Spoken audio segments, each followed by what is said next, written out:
Good afternoon. Good afternoon, ma'am. Good afternoon, ma'am. Okay, let's try Shweta again. Okay, then Sriya. Varsana. Okay. എല്ലാരും ഫുഡൊക്കെ കഴിച്ചാ? Sachina, okay കഴിച്ചു. ഫർസാന കഴിച്ചിട്ടില്ല അല്ലേ? Okay. Aswathy miss ലീവാണ് കേട്ടോ, ഞാൻ അറിയാലോ മിസ്സിന് സുഖമില്ലാതിരിക്കുകയാണ്, അതുകൊണ്ട് ലീവാണ് കേട്ടോ, അതുകൊണ്ടാണ് മിസ്സിന്റെ പകരമായിട്ടാണ് ഞാൻ കയറിയത് കേട്ടോ. ഓക്കെ, കഴിച്ചുകൊണ്ടിരിക്കുന്നു. ഓക്കെ, ശരി. അപ്പൊ നമുക്ക് ക്ലാസ് പതുക്കെ സ്റ്റാർട്ട് ചെയ്യാം കേട്ടോ. എല്ലാവരും ഓക്കെ ആണോ? റെഡിയാണോ? എല്ലാവരും സെറ്റ് ആണോ? ഓക്കെ, നമുക്ക് തുടങ്ങാം അല്ലെ? ഓക്കെ, നന്ദിനി റെഡിയാണ്. ഞാൻ ഓൺമ്യൂട്ട് ചെയ്യാണ് കേട്ടോ.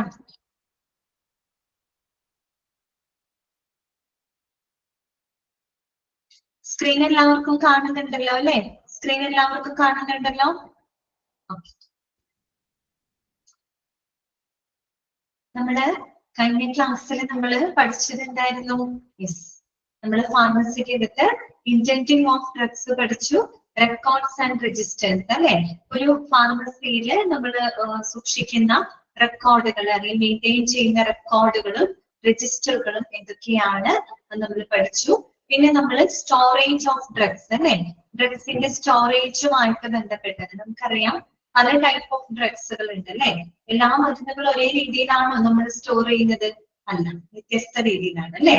General drugs, narcotic drugs, inflammable drugs, cold storage drugs അല്ലെ? ഇതെല്ലാം തന്നെ സ്റ്റോർ ചെയ്യുന്ന മെത്തേഡുകൾ നമ്മൾ മനസ്സിലാക്കി. ഇനി നമ്മൾ കണ്ടത് മെഡിക്കേഷൻ പ്രൊസീജിയർ ആണ് അല്ലെ? അതായത് ഒരു ഡോക്ടർ മരുന്ന് പ്രിസ്ക്രൈബ് ചെയ്യുന്നത് തൊട്ട് അതൊരു ഇൻപേഷ്യന്റ് ഡിപ്പാർട്ട്മെന്റിലോട്ട്, ഒരു വാർഡിലോട്ട് എത്തുന്നത് വരെയുള്ള ആ ഒരു മെഡിക്കേഷൻ പ്രൊസീജിയറിന്റെ സ്റ്റെപ്സുകൾ നമ്മൾ മനസ്സിലാക്കി. ഇതുവരെയാണ് നമ്മൾ കഴിഞ്ഞ ക്ലാസ്സിൽ പറഞ്ഞു നിർത്തിയത് കേട്ടോ. ഇത്രയും ഭാഗങ്ങളൊക്കെ വായിച്ചു നോക്കിയോ എല്ലാവരും? ക്ലിയർ ആണോ എല്ലാവർക്കും? ഓക്കെ അല്ലേ? ഓക്കെ ആണ്. ഓക്കെ, അപ്പൊ ഇനി നമുക്ക് നെക്സ്റ്റ് നോക്കാം കേട്ടോ. അടുത്ത ഭാഗം നോക്കാം. Okay Muhammad. Okay, good afternoon.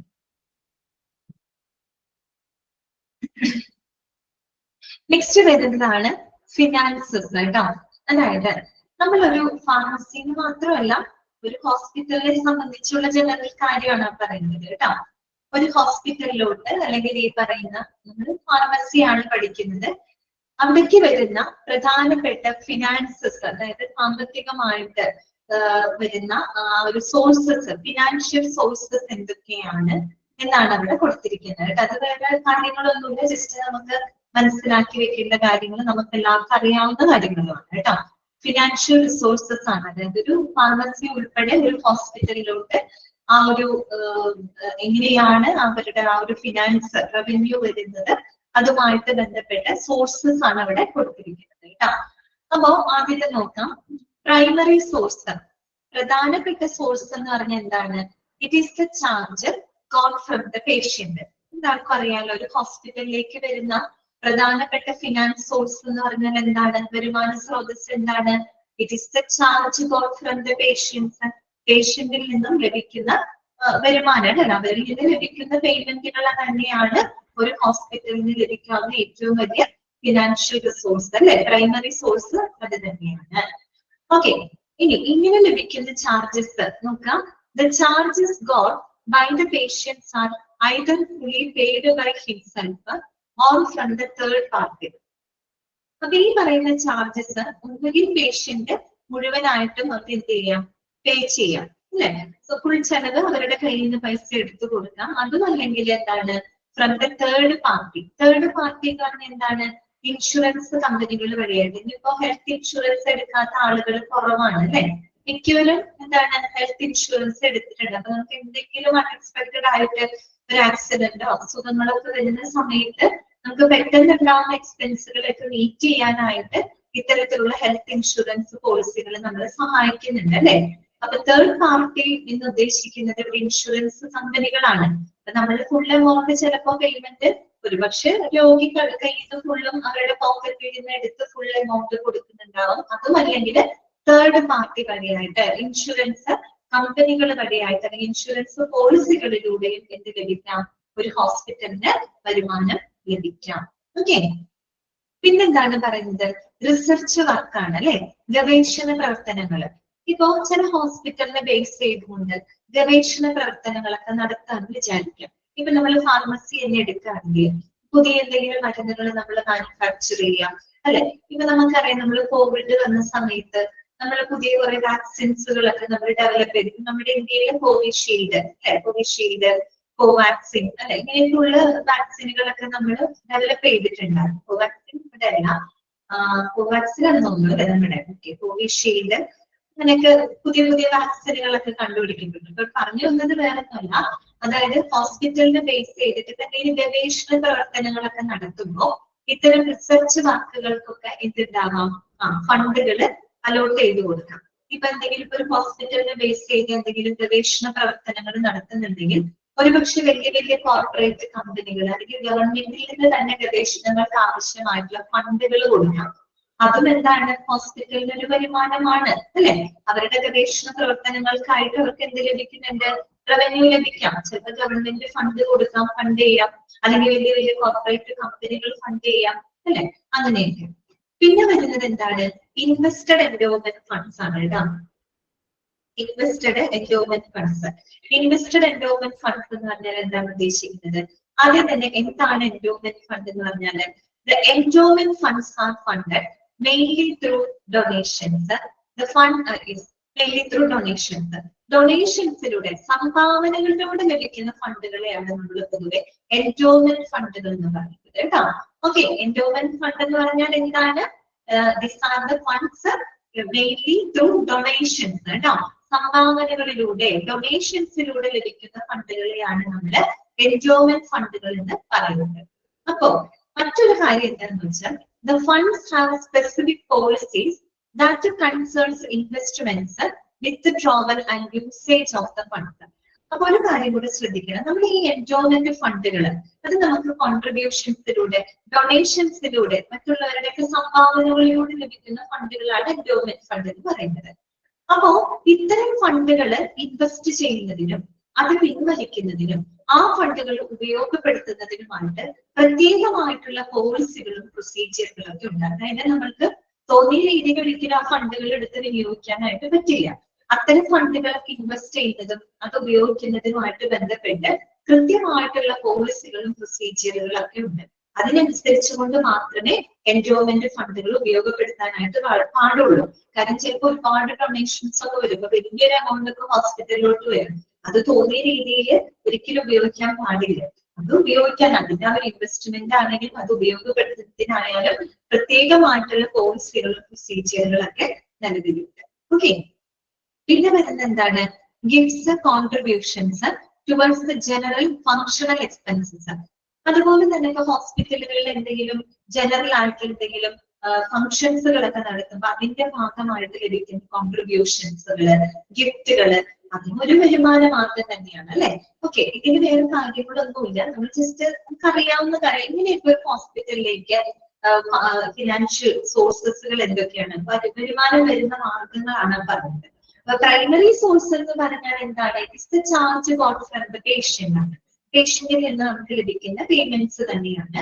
അതൊന്നില്ലെങ്കിൽ patient fully paid ചെയ്യും, അവരവരുടെ പോക്കറ്റ് മണി എടുത്ത് ഫുൾ എമൗണ്ട് സെറ്റ് ചെയ്യുക. അതും അല്ലെങ്കിൽ അവര് തേർഡ് പാർട്ടി വഴിയായിട്ട് ഇൻഷുറൻസ് കമ്പനികൾ വഴിയായിട്ട് എമൗണ്ട് ലഭിക്കും. കാര്യം പേഷ്യൻസ് ഇപ്പൊ ഫുൾ എമൗണ്ട് ഒന്നും ഒരിക്കലും പോക്കറ്റ് മണി എടുക്കാൻ പറ്റാത്ത ഒരു ഇൻഷുറൻസ് പോളിസി എടുത്തിട്ടുണ്ടെങ്കിൽ കമ്പനി ഇൻഷുറൻസ് തേർഡ് പാർട്ടിയിലൂടെ വരുമാനം ലഭിക്കാം. പിന്നെ റിസർച്ച് വർക്കുകളുടെ ഭാഗമായിട്ട് ഫണ്ടിങ് ലഭിക്കാം അല്ലെ. കമ്പനികളോ അല്ലെങ്കിൽ ഗവൺമെന്റ് ഒക്കെ അവർക്ക് പറയുന്ന ഫണ്ട് അനുവദിക്കാം, അതൊരു വരുമാന മാർഗമാണ്. അതുപോലെ തന്നെ എൻഡോവ്മെന്റ് ഫണ്ട്സ്, ദാറ്റ് മീൻസ് ഒരു ഹോസ്പിറ്റലിലോട്ട് ഡൊണേഷൻസിലൂടെ നമുക്ക് ലഭിക്കുന്ന ഫണ്ടുകളെയാണ് എൻഡോവ്മെന്റ് ഫണ്ട് എന്ന് പറയുന്നത്. ഇത്തരം ഫണ്ടുകൾ ഇൻവെസ്റ്റ് ചെയ്യാനും അത് ഉപയോഗിക്കാനുമായിട്ട് കൃത്യമായിട്ടുള്ള പോളിസികളും പ്രൊസീജിയറുകളും ഒക്കെ നിലവിലുണ്ട്. അതുപോലെ ഹോസ്പിറ്റലിൽ ബേസ് ചെയ്ത് നടക്കുന്ന ഫംഗ്ഷൻസുകൾക്ക് ലഭിക്കുന്ന ഗിഫ്റ്റുകള്, കോൺട്രിബ്യൂഷൻസുകൾ, അത് പണമായിട്ട് ലഭിക്കാം, പണമല്ലാത്തതും ലഭിക്കാം, അല്ലെ? ചിലപ്പോൾ വല്ല ഹോസ്പിറ്റൽ എക്യുപ്മെന്റ്സുകളോ കാര്യങ്ങളൊക്കെ ആയിരിക്കും ആരെങ്കിലും കോൺട്രിബ്യൂട്ട് ഒക്കെ ചെയ്യുന്നത്, അല്ലെ? അതൊക്കെ ഒരു തരത്തില് എന്താണ് ഹോസ്പിറ്റലിൽ ലഭിക്കുന്ന വരുമാന മാർഗങ്ങളാണ്. ഓക്കെ, ക്ലിയർ ആണോ പറഞ്ഞത്? ഓക്കെ ആണോ? മനസ്സിലായോ? ഓക്കെ, വലിയ വലിയ തലപൊകയാൻ മാത്രമുള്ള കാര്യങ്ങളൊന്നും അതിനകത്തില്ല കേട്ടോ. സിമ്പിൾ ആയിട്ടുള്ള കാര്യങ്ങളാണ് അവിടെ പറഞ്ഞിരിക്കുന്നത്. ജസ്റ്റ് മനസ്സിലാക്കി വെക്കാം. പ്രൈമറി സോഴ്സ് ഓഫ് ഫിനാൻസ് എവിടെ നിന്നാണെന്ന് ചോദിക്കുകയാണെങ്കിൽ നിങ്ങൾ പറയാം it is the charge got from the patient കേട്ടോ. അതുപോലെ എന്താണ് എൻഡോമെന്റ് ഫണ്ട്? എൻഡോമെന്റ് ഫണ്ട് എന്ന് പറഞ്ഞാൽ it is the funds that is obtained mainly through the donations കേട്ടോ. ഡൊണേഷൻസിലൂടെ നമുക്ക് ലഭിക്കുന്ന ഫണ്ടുകളെയാണ് എൻഡോമെന്റ് ഫണ്ട് എന്ന് പറയുന്നത്. അതൊക്കെ ഒന്ന് മനസ്സിലാക്കിയിരിക്കും. നെക്സ്റ്റ് നമുക്ക് നോക്കാനുള്ളത് പ്രോബ്ലംസ് ഓഫ് ഫാർമസി സർവീസസ് കേട്ടോ. ഫാർമസി സേവനങ്ങളുമായിട്ട് ബന്ധപ്പെട്ട പ്രോബ്ലംസുകൾ എന്തൊക്കെയാണ് കേട്ടോ, അല്ലെങ്കിൽ ഒരു ഫാർമസി ഫേസ് ചെയ്യുന്ന ചാലഞ്ചസുകൾ എന്തൊക്കെയാണ്, വെല്ലുവിളികൾ എന്തൊക്കെയാണ്? അപ്പൊ പോയിന്റ് ആയിട്ട് തന്നെ അവിടെ കൊടുത്തിട്ടുണ്ട്. ആ പോയിന്റുകൾ കൃത്യമായിട്ട് നിങ്ങൾ പഠിച്ചു വെക്കുക കേട്ടോ. എന്തൊക്കെ പ്രോബ്ലംസുകളാണ്? 6 പോയിന്റുകളാണ് അവിടെ കൊടുത്തിരിക്കുന്നത്. ഫസ്റ്റ് വൺ പിൽഫറേജ് ആണ് കേട്ടോ. പിൽഫറേജ് എന്ന് പറഞ്ഞാൽ എന്താണ്?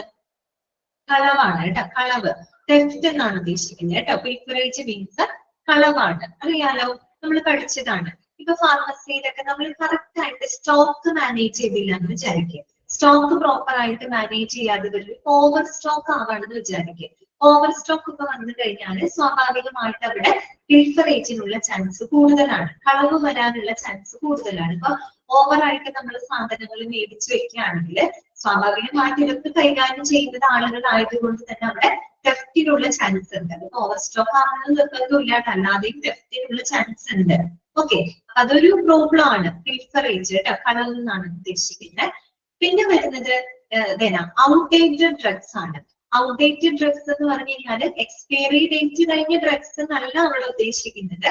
Drugs that no longer effective. Okay, അതായത് അധികം ഇഫക്റ്റീവ് അല്ലാത്ത ചില മരുന്നുകൾ, അത് നമുക്ക് പിന്നീട് ഫർദർ നമുക്ക് ഇനി ഉപയോഗിക്കാനായിട്ട് പറ്റില്ല. അതിപ്പോ എക്സ്പയറി ഡേറ്റ് എന്നല്ല ഉദ്ദേശിക്കുന്നത്. എക്സ്പയറി ഡേറ്റ് കഴിഞ്ഞതുകൊണ്ട് മാത്രമാണ് നിർബന്ധമില്ല. എന്തെങ്കിലും മരുന്നുകൾക്ക് ഡാമേജ് സംഭവിക്കാം, അല്ലെങ്കിൽ ചിലപ്പോൾ അത് വേണ്ടത്ര ഇഫക്റ്റീവ് അല്ലാത്ത കാരണങ്ങൾ കൊണ്ട്, അതായത് വേണ്ടത്ര ഫലപ്രദമല്ലാത്ത മരുന്നുകളാണെങ്കിൽ ഒരുപക്ഷെ എന്ത് ചെയ്യും, അതൊക്കെ ഔട്ട്ഡേറ്റഡ് ഡ്രഗ്സിന്റെ ഗണത്തിലാണ് നമ്മൾ പെടുക. എന്ന് വെച്ചാൽ നമ്മളൊരു മരുന്ന് കഴിക്കുമ്പോൾ അതിനൊരു ഇഫക്റ്റീവ്നെസ് കിട്ടണം. ഇപ്പൊ വേണ്ടത്ര ഇഫക്റ്റീവ്നെസ് ലഭിക്കുന്നില്ല എന്നുണ്ടെങ്കിൽ അതൊക്കെ ഔട്ട്ഡേറ്റഡ് ഡ്രഗ്സുകളായിട്ട് നമ്മൾ കണക്കാക്കും. മനസ്സിലായോ? അതായത് ഇത് no longer can be used, അത് യൂസ് ചെയ്യാനായിട്ട് ഇനി സാധിക്കില്ല. It is no longer effective, അത് ഇഫക്റ്റീവ് അല്ലാത്ത കാരണങ്ങൾ കൊണ്ട് അങ്ങനെയുള്ള മരുന്നുകൾ വന്നു കഴിഞ്ഞാൽ അപ്പൊ ഔട്ട്ഡേറ്റഡ് ഡ്രഗ്സ് അതൊരു ഫാർമസിയെ സംബന്ധിച്ച് ഏറ്റവും വലിയ ചാലഞ്ചാണ്, അല്ലെ? ഇപ്പൊ നമ്മള് ന്യൂസിലും മറ്റൊക്കെ കണ്ടിട്ടുണ്ട്, ചില മരുന്നുകൾ ഉപയോഗിക്കുന്ന ചില മരുന്നുകളാണെങ്കിൽ ചിലപ്പോൾ റിസർച്ചും കാര്യങ്ങളൊക്കെ കഴിഞ്ഞ് ചില മരുന്നുകൾ ബാൻ ചെയ്യും, റദ്ദാക്കും, വേണ്ടാന്ന് വെക്കും, അല്ലെ? ചിലപ്പോൾ അതിന്റെ എന്തെങ്കിലും മറ്റെന്തെങ്കിലും സൈഡ് ഇഫക്റ്റ് കാരണം കൊണ്ടോ അല്ലെങ്കിൽ അതിന്റെ വേണ്ടത്ര ഇഫക്റ്റീവ്നെസ് ഇല്ലാത്തത് കൊണ്ടോ അങ്ങനെയൊക്കെ നമ്മൾ ചില മരുന്നുകൾ വിപണിയിൽ തന്നെ നമ്മൾ നിരോധിക്കാറുണ്ട്, അല്ലെ? ബാൻ ചെയ്യാറുണ്ട്. അപ്പൊ അതൊക്കെ എന്താണ്? Outdated drugs. അത് എക്സ്പയറി ഡേറ്റ് കഴിഞ്ഞതുകൊണ്ടാവണമെന്നില്ലാന്ന്, ഡാമേജ് സംഭവിച്ചിട്ടോ അതിന്റെ കണ്ടന്റുകൾ വേണ്ടത്ര ഇഫക്റ്റീവ് അല്ലാത്തത് കൊണ്ട് നമുക്ക് ഫർദർ അത് ഉപയോഗിക്കാൻ പറ്റില്ല. അപ്പൊ അത്തരത്തിൽ വരുന്ന മരുന്നുകൾ അതൊരു ഫാർമസിയെ സംബന്ധിച്ച് ഒരു വെല്ലുവിളിയുള്ള ഒരു കാര്യമാണ് കേട്ടോ. അതാണ് ഔട്ട്ഡേറ്റഡ് ഡ്രഗ്സ് എന്ന് ഉദ്ദേശിക്കുന്നത്. പിന്നെ വരുന്നത് ക്യാരിയിങ് കോസ്റ്റ് ആണ്. ക്യാരിയിങ് കോസ്റ്റ് എന്ന് പറഞ്ഞാൽ ഒരു തരത്തിൽ സ്റ്റോറേജ് കോസ്റ്റ് ആണ്. നമ്മൾ ഈ മരുന്നുകൾ ഓർഡർ ചെയ്ത് നമുക്കത് സ്റ്റോർ ചെയ്യാൻ, അത് വളരെ സെക്യൂർ ആയിട്ട് സ്റ്റോർ ചെയ്യാനുള്ള ആ ഒരു ചെലവ്, അല്ലെ? ഇപ്പൊ നമ്മള് ഒരു ഫാർമസിയിൽ ഓർഡർ കൊടുത്തു കഴിഞ്ഞാല് മരുന്നുകൾ ലഭിക്കുമ്പോൾ ഈ മരുന്നുകൾ സ്റ്റോർ ചെയ്യാനുള്ള ഒരു കപ്പാസിറ്റി എവിടെ ഉണ്ടാവുന്ന ഫെസിലിറ്റി ഒരു ഫാർമസിക്ക് ഉണ്ടായിരിക്കണം, അല്ലെ? ക്യാരിയിങ് കോസ്റ്റ്, അതായത് നമ്മളിപ്പോ നമുക്കറിയാലോ, നമ്മൾ പലതരത്തിലുള്ള മരുന്നുകളുണ്ട്. ജനറൽ ഡ്രഗ്സ് ഉണ്ട്, കോൾഡ് സ്റ്റോറേജ് ഉണ്ട്, നാർക്കോട്ടിക് ഡ്രഗ്സുകൾ ഉണ്ട്. ഇങ്ങനെയുള്ള മരുന്നുകളൊക്കെ കൊണ്ടുവരുന്ന സമയത്ത് അതിന് ശരിയായ രീതിയിൽ സെക്യൂർ ആയിട്ട് സ്റ്റോർ ചെയ്യാനുള്ള എല്ലാ ഫെസിലിറ്റികളും നമ്മൾ ഫാർമസിയിൽ ഉണ്ടായിരിക്കണം. ഇപ്പൊ കോൾഡ് സ്റ്റോറേജ് ഡ്രഗ്സ് ആകുമ്പോൾ ഡീപ് ഫ്രീസേഴ്സ്, റെഫ്രിജറേറ്റർ സൗകര്യങ്ങൾ ഉണ്ടായിരിക്കണം. നാർക്കോട്ടിക് ഡ്രഗ്സുകളാണെങ്കിൽ അത് ഉപയോഗിക്കണമെങ്കിൽ സ്പെഷ്യൽ ആയിട്ടുള്ള ക്യാബിനറ്റ്സും ഈ പറയുന്ന പോലെ സ്പെഷ്യലൈസ്ഡ് ലോക്ക്ഡ് ആയിട്ടുള്ള ക്യാബിനറ്റ്സുകളും മറ്റും അത്തരം ഫെസിലിറ്റികൾ ഒരു ഫാർമസിയിൽ ഉണ്ടാവുന്നത്. അതൊക്കെ എന്താണ്, അതിന് വേണ്ടിയിട്ട് പ്രത്യേകം നമുക്ക് ചെലവുകൾ വരുന്നുണ്ട്. അല്ലെ, മരുന്നുകൾ വാങ്ങുന്നതിന് മാത്രമുള്ള ചെലവുകളല്ല, അത് ശരിയായ രീതിയിൽ സ്റ്റോർ ചെയ്യുന്നതിനും നമുക്കൊരു കോസ്റ്റ് അവിടെ വരുന്നുണ്ട്. അല്ലെ, ക്യാരിയിങ് കോസ്റ്റ് എന്നാണ് അതിനെ പറയുക, സ്റ്റോറേജ് കോസ്റ്റ് എന്നാണ് പറയുക കേട്ടോ. അപ്പൊ അതൊരു ചാലഞ്ചാണ്. ഓക്കെ, കാര്യം കൂടുതൽ മരുന്നുകൾ മേടിക്കുമ്പോൾ അത് സെക്യൂർ ആയിട്ട് സൂക്ഷിച്ചു വെക്കണമെങ്കിൽ അതിൻ്റെതായ ഒരു ക്യാരിയിങ് കോസ്റ്റ് അവിടെ നമുക്ക് വരും, അല്ലെ, വയ്ക്കേണ്ടതായിട്ട് വരും. അപ്പൊ അത് കൂടുതലാവാതെ നോക്കുക എന്നുള്ളതാണ്. അപ്പൊ അവിടെ എന്ത് ചെയ്യണം, കറക്റ്റ് ആയിട്ട് സ്റ്റോക്ക് മെയിൻറ്റെയിൻ ചെയ്താലാണ് ക്യാരിയിങ് കോസ്റ്റ് ഒക്കെ ഒരുപാട് വരാതെ നമുക്ക് അത് മാനേജ് ചെയ്ത് കൊണ്ടുപോകാനായിട്ട് സാധിക്കുകയുള്ളൂ കേട്ടോ. അപ്പൊ ക്യാരിയിങ് കോസ്റ്റ് എന്ന് പറഞ്ഞാൽ സ്റ്റോറേജ് കോസ്റ്റ് ആണ് ഉദ്ദേശിക്കുന്നത് കേട്ടോ. മരുന്നുകള് ഏറ്റവും സെക്യൂർ ആയിട്ട് നമുക്ക് സ്റ്റോർ ചെയ്യുന്നതിന് വേണ്ടിയിട്ട് നമുക്ക് വരുന്ന ചെലവുകൾ. ഓക്കെ, ദെൻ അടുത്തത് എന്താണ്, destruction by insects and rats. അതുപോലെ ചിലപ്പോൾ നമ്മൾ മരുന്നുകൾ സ്റ്റോർ ചെയ്ത് വെക്കുമ്പോൾ നശിച്ചു പോകാം. ഇപ്പൊ ഇൻസെക്റ്റുകൾ മൂലം, റാറ്റ്സ് അല്ലെ, റാറ്റ്സ് എലികൾ അല്ലെങ്കിൽ ഇൻസെക്റ്റുകൾ മൂലമൊക്കെ ചിലപ്പോൾ മരുന്നുകൾക്ക് കേടുപാടുകൾ സംഭവിക്കാം. കെമിക്കൽ ഡീഗ്രഡേഷനിലൂടെ നശിക്കാം. അല്ലെ, ഇപ്പൊ നമ്മൾ ഓവറായിട്ടൊക്കെ വാങ്ങിച്ചു വെച്ച് കഴിഞ്ഞാൽ കുറെ കഴിയുമ്പോൾ അതിന്റെ കണ്ടന്റുകളൊക്കെ ചിലപ്പോൾ നശിച്ചു പോകാം. അങ്ങനെയൊക്കെ വരാല്ലേ, കെമിക്കൽ അതായത് മരുന്നുകളാണ്, അതിനകത്ത് പല റിയാക്ഷൻസും ഉണ്ട്. അപ്പൊ കെമിക്കൽ ഡീഗ്രഡേഷനിലൂടെ പല മരുന്നുകൾക്കും ഡാമേജ് സംഭവിക്കാം. അപ്പൊ അതൊക്കെ നഷ്ടമായിട്ട് മാറും. അല്ലെ, അങ്ങനെയൊക്കെ സംഭവിക്കാം. Destruction by insects and rats. പിന്നെ വരുന്നത് എക്സ്പയറി ഡ്രഗ്സ്. അറിയാലോ, എക്സ്പയറി ഡേറ്റ് കഴിഞ്ഞ മരുന്നുകൾ പിന്നീട് നമുക്ക് ഒരു കാരണവശാലും ഉപയോഗിക്കാനായിട്ട് അനുവാദമില്ല. അതുകൊണ്ട് അവിടെയും നമ്മൾ ശ്രദ്ധിക്കേണ്ടത് സ്റ്റോക്ക് കറക്റ്റ് ആയിട്ട് മാനേജ് ചെയ്ത് പോയില്ലെങ്കിലാണ് ഇത്തരം പ്രശ്നങ്ങളൊക്കെ വരുന്നത് കേട്ടോ. അപ്പൊ എക്സ്പയറി ഡ്രഗ്സ്, എക്സ്പയറി കഴിഞ്ഞിട്ടുള്ള മരുന്നുകൾ വന്നു കഴിഞ്ഞാലും അതും നമുക്ക് ചെലവുകളാണ്, നഷ്ടമാണ്. അല്ലെ, അത് നമുക്കത് ഡിസ്പോസ് ചെയ്യാനാണെങ്കിലും അത് സ്റ്റോർ ചെയ്ത് വെക്കാനാണെങ്കിലും ഒക്കെ നമുക്ക് ചെലവുകൾ വരും. അല്ലെ, ഓക്കെ, അതൊരു നഷ്ടമാണ്. പിന്നെ വരുന്നത് ഷോർട്ടേജ് കോസ്റ്റ് ആണ്. ഷോർട്ടേജ് കോസ്റ്റ് എന്ന് പറഞ്ഞാൽ എന്താണ്, മരുന്നുകള് സ്റ്റോക്ക് ഔട്ട് ആയി പോകുന്നത്, ഷോർട്ടേജ് വരിക. ഇപ്പൊ എന്തെങ്കിലും മരുന്നുകള് അത്യാവശ്യം ആവശ്യമുള്ള മരുന്നുകളാണ്, അത് സ്റ്റോക്ക് ഔട്ട് ആയി പോവാണ്, തീർന്നു പോവാണ്. അല്ലെ, അത് തീർന്നു പോകുന്നത് അതിന് അപ്പൊ നമുക്ക് ഷോർട്ടേജ് വരികയാണ്. ഈ ഷോർട്ടേജ് മൂലം നമുക്ക് ഒരു അഡീഷണൽ കോസ്റ്റുകൾ വരും. എന്തുകൊണ്ടാണ് അഡീഷണൽ കോസ്റ്റ് വരുന്നത്? ഇപ്പൊ വേണ്ടത് നമുക്കൊരു ആവശ്യമുള്ള ഒരു മരുന്ന് അതില്ല, ഫാർമസിയിൽ തീർന്നു പോയി, ഷോർട്ടേജ് ആയി കഴിഞ്ഞാല് ഈ വരുന്ന പേഷ്യൻസിന് കൊടുക്കണമെങ്കിൽ നമുക്ക് ചിലപ്പോൾ അഡീഷണൽ കൂടുതൽ എക്സ്പെൻസ് അല്ലെങ്കിൽ കൂടുതൽ പൈസ ഇറക്കിക്കൊണ്ട് നമുക്ക് ചിലപ്പോൾ ആ മരുന്നുകൾ പെട്ടെന്ന് പർച്ചേസ് ചെയ്യേണ്ടതായിട്ട് വരും. അത് മാത്രമല്ല, ഷോർട്ടേജ് സംഭവിച്ചു കഴിഞ്ഞാല് നമുക്ക് ആ ഒരു മരുന്നുകളിൽ നിന്ന് ലഭിച്ചിരുന്ന റവന്യൂ നമ്മൾ കുറയും. അല്ലെ, തീർന്നു പോയി കഴിഞ്ഞാൽ ആ മരുന്നുകൾ വിൽപ്പന ചെയ്യുമ്പോൾ നമുക്ക് ലഭിച്ചിരുന്ന റവന്യൂ അവിടെ നമുക്ക് നഷ്ടപ്പെടുന്നുണ്ട്. അല്ലെ, അതാണ് അവിടെ ഉദ്ദേശിക്കുന്ന ഷോർട്ടേജ് കോസ്റ്റ് കേട്ടോ. പിന്നെ ആ പോയിന്റുകൾ ക്ലിയർ ആയെന്ന് വിചാരിക്കുന്നു. അപ്പൊ ഒരു ഫാർമസി സേവനങ്ങളുമായിട്ട് ബന്ധപ്പെട്ട ചാലഞ്ചസുകൾ, പ്രോബ്ലംസ് എന്തൊക്കെയാണ്? Pilferage, outdated drugs, carrying cost, destruction by insects and rats, expiry drugs, shortage cost. Okay, clear ആണോ പോയിന്റ്സുകൾ? ഓക്കെ ആണോ? നിങ്ങളോട് ചോദിക്കൂ കേട്ടോ. ഫാർമസി സേവനങ്ങൾ എന്താണ് നാലാമത്തെ പോയിന്റ്? നാലാമത്തെ ഏത് പോയിന്റ് ആണെന്നൊന്ന് പറയൂ. നാലാമത്തെ ഏത് പോയിന്റ് ആണ്? ഏതാണ് പോയിന്റ് ഒന്ന് പറയൂ, അപ്പൊ എനിക്കത് മനസ്സിലാവുന്നു. ഏത് പോയിന്റ് ആയിരുന്നു? ഡിസ്ട്രക്ഷൻ ആണോ? Destruction by insects and rats ആണോ ഉദ്ദേശിച്ചത്? ആണോ? ഓക്കെ, അതായത് ഇൻസെക്റ്റുകൾ വെച്ച് എന്താണ്, ഇങ്ങനെ കേടുപാടുകൾ വരുന്നുണ്ടെങ്കിലും നമ്മൾ സ്റ്റോർ ചെയ്ത് വെക്കുമ്പോൾ വളരെ സൂക്ഷിച്ച് സ്റ്റോർ ചെയ്തില്ല എന്നുണ്ടെങ്കിൽ കേടുപാടുകൾ വരും. പേലികൾ വന്ന് അല്ലെങ്കിൽ മറ്റെന്തെങ്കിലും ഇൻസെക്റ്റുകൾ മൂലമൊക്കെ ചിലപ്പോൾ കേടുപാടുകൾ സംഭവിക്കാം. മരുന്നുകൾക്ക് ചാൻസ് കുറവാണ്, എങ്കിലും അത്തരം പ്രശ്നങ്ങളൊക്കെ സംഭവിക്കാം. കേടുപാടുകൾ വന്നിട്ട് പോകാം. ഓക്കെ, അതാണ് അവിടെ ഉദ്ദേശിക്കുന്നത്. ഒരു കെമിക്കൽ ഡീഗ്രഡേഷൻ ഒക്കെ സംഭവിച്ചിട്ട് ഈ പറയുന്ന മരുന്നുകൾ കേടുവന്നു പോകും. ഫസ്റ്റ് പോയിന്റ് ഫിൽട്ടറേജ്, കളവാണ് കേട്ടോ. കളവ്. അതായത് നമ്മളെ മരുന്നുകളൊക്കെ വാങ്ങി സൂക്ഷിക്കുമ്പോൾ ചിലപ്പോൾ എന്തെങ്കിലും അതിൽ നിന്ന് ആരെങ്കിലും മോഷ്ടിച്ചുകൊണ്ട് പോവുകയോ എടുത്തുകൊണ്ട് പോവുകയൊക്കെ ചെയ്യുമ്പോഴൊക്കെ അത് ഫാർമസിയെ സംബന്ധിച്ച് ഏറ്റവും വലിയ ചാലഞ്ചസ് ആണ്. അല്ലെ, ഓക്കെ, പോസിബിൾ ചാലഞ്ചസ് ആണ് പറഞ്ഞത് കേട്ടോ. Clear?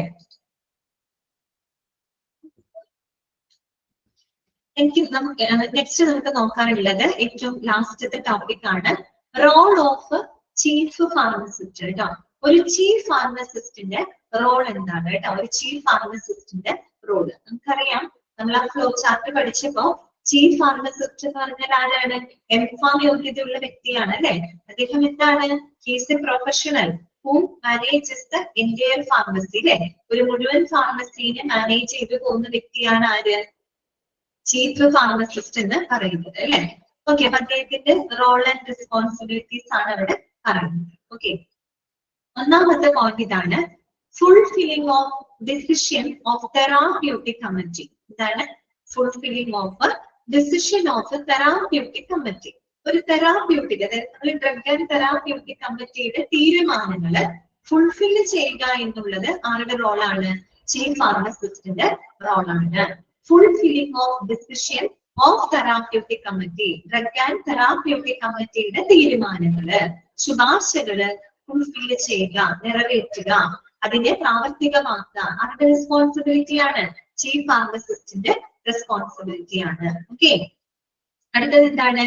Dispensing of drugs, pharmaceuticals and chemicals to separate areas. അതുപോലെ ഒരു ഹോസ്പിറ്റലില് വിവിധ ഏരിയകളിലേക്ക് ഇൻപേഷ്യന്റ് ഡിപ്പാർട്ട്മെന്റിലോട്ടും ഔട്ട് പേഷ്യന്റ് ഡിപ്പാർട്ട്മെന്റിലോട്ടും അല്ലെ, അവർക്ക് ആവശ്യമായിട്ടുള്ള ഡ്രഗ്സ്, ഫാർമസ്യൂട്ടിക്കൽസ്, മറ്റുള്ള കെമിക്കൽസ്, അതിന്റെയൊക്കെ ഡിസ്പെൻസിങ് അല്ലെ, വിതരണം ഉറപ്പുവരുത്തുക അല്ലെ. ഒരു ഹോസ്പിറ്റലിലെ വിവിധ ഡിപ്പാർട്ട്മെന്റുകളിലേക്ക്, ഇൻപേഷ്യൻസ് വാർഡുകളിലേക്ക്, റൂമുകളിലേക്ക്, അതുപോലെ ഔട്ട് പേഷ്യന്റ് ഡിപ്പാർട്ട്മെന്റ്സുകളിലോട്ടൊക്കെ ആവശ്യമായിട്ടുള്ള മരുന്നുകളുടെ, ഫാർമസ്യൂട്ടിക്കൽസുകളുടെ ഡിസ്പെൻസിങ്, വിതരണം ഉറപ്പുവരുത്തുക. പിന്നെ എന്താണ്? Maintenance of accepted stock of emergency drugs and antidotes. അതുപോലെ തന്നെ എമർജൻസി മരുന്നുകള്, ആന്റിഡോട്സുകള് എന്നിവയുടെ അംഗീകൃതമായിട്ടുള്ള സ്റ്റോക്ക് നിലനിർത്തുക. അപ്പൊ ഒരു സംശയം, എന്താണ് ഈ ആന്റിഡോട്സ് എന്ന് പറഞ്ഞാല്? ആന്റിഡോട്സ് എന്ന് പറഞ്ഞാല് ഇപ്പോ എന്തെങ്കിലും ഒരു നമ്മുടെ ശരീരത്തിനകത്ത് എന്തെങ്കിലും ടോക്സിക് ആയിട്ടുള്ള, പോയിസണസ് ആയിട്ടുള്ള എന്തെങ്കിലും സബ്സ്റ്റൻസുകൾ ചെല്ലുകയാണെന്ന് വിചാരിക്കും. അപ്പോ ആ ഒരു ഇഫക്റ്റിന്, അതായത് ആ ഒരു പോയിസണിങ് ആയിട്ടുള്ള ഇഫക്റ്റിന് ന്യൂട്രലൈസ് ചെയ്യുന്നതിന് വേണ്ടിയിട്ട് നമ്മൾ ഉപയോഗിക്കുന്ന മരുന്നുകളാണ് ആന്റിഡോട്സ് എന്ന് പറയുന്നത്. വിഷമൊക്കെ കഴിച്ച് വരുന്ന ആളുകളൊക്കെ ഉണ്ടാവില്ലേ, അതുപോലെ തന്നെ അത്തരം കേസുകളിലൊക്കെ നമ്മൾ അവരുടെ എന്തെങ്കിലും ഇപ്പോ ചിലപ്പോ മരുന്നുകൾ കഴിച്ച് തന്നെ ഓവർഡോസ് ആയി പോവുക, അല്ലെങ്കിൽ എന്തെങ്കിലും പോയിസണസ് ആയിട്ടുള്ള വിഷാംശങ്ങൾ നമ്മുടെ ശരീരത്തിനകത്ത് ചെയ്യാം, അതിന് മറുമരുന്നുകൾ. അപ്പൊ അതിന്റെ ആ ഒരു നെഗറ്റീവ് ഇഫക്റ്റിനെ ന്യൂട്രലൈസ് ചെയ്യാൻ നമ്മൾ ഉപയോഗിക്കുന്ന മരുന്നുകളെയാണ് നമ്മൾ ആന്റിഡോട്സ് എന്നാണ് പറയുക കേട്ടോ, ആന്റിഡോട്സ്. ഓക്കെ, അപ്പൊ ഇത്തരം എമർജൻസി ഡ്രഗ്സുകളുടെയും ആന്റിഡോട്സുകളുടെയും അംഗീകൃതമായിട്ടുള്ള സ്റ്റോക്ക് നിലനിർത്തുക. അതൊക്കെ അത്യാവശ്യം വരുന്ന മരുന്നുകളാണ്. കൃത്യമായിട്ടുള്ള ഒരു സ്റ്റോക്ക് എപ്പോഴും ഒരു ഫാർമസിയിൽ എന്ത് ചെയ്തിരിക്കണം? മെയിൻറ്റെയിൻ ചെയ്തിരിക്കണം.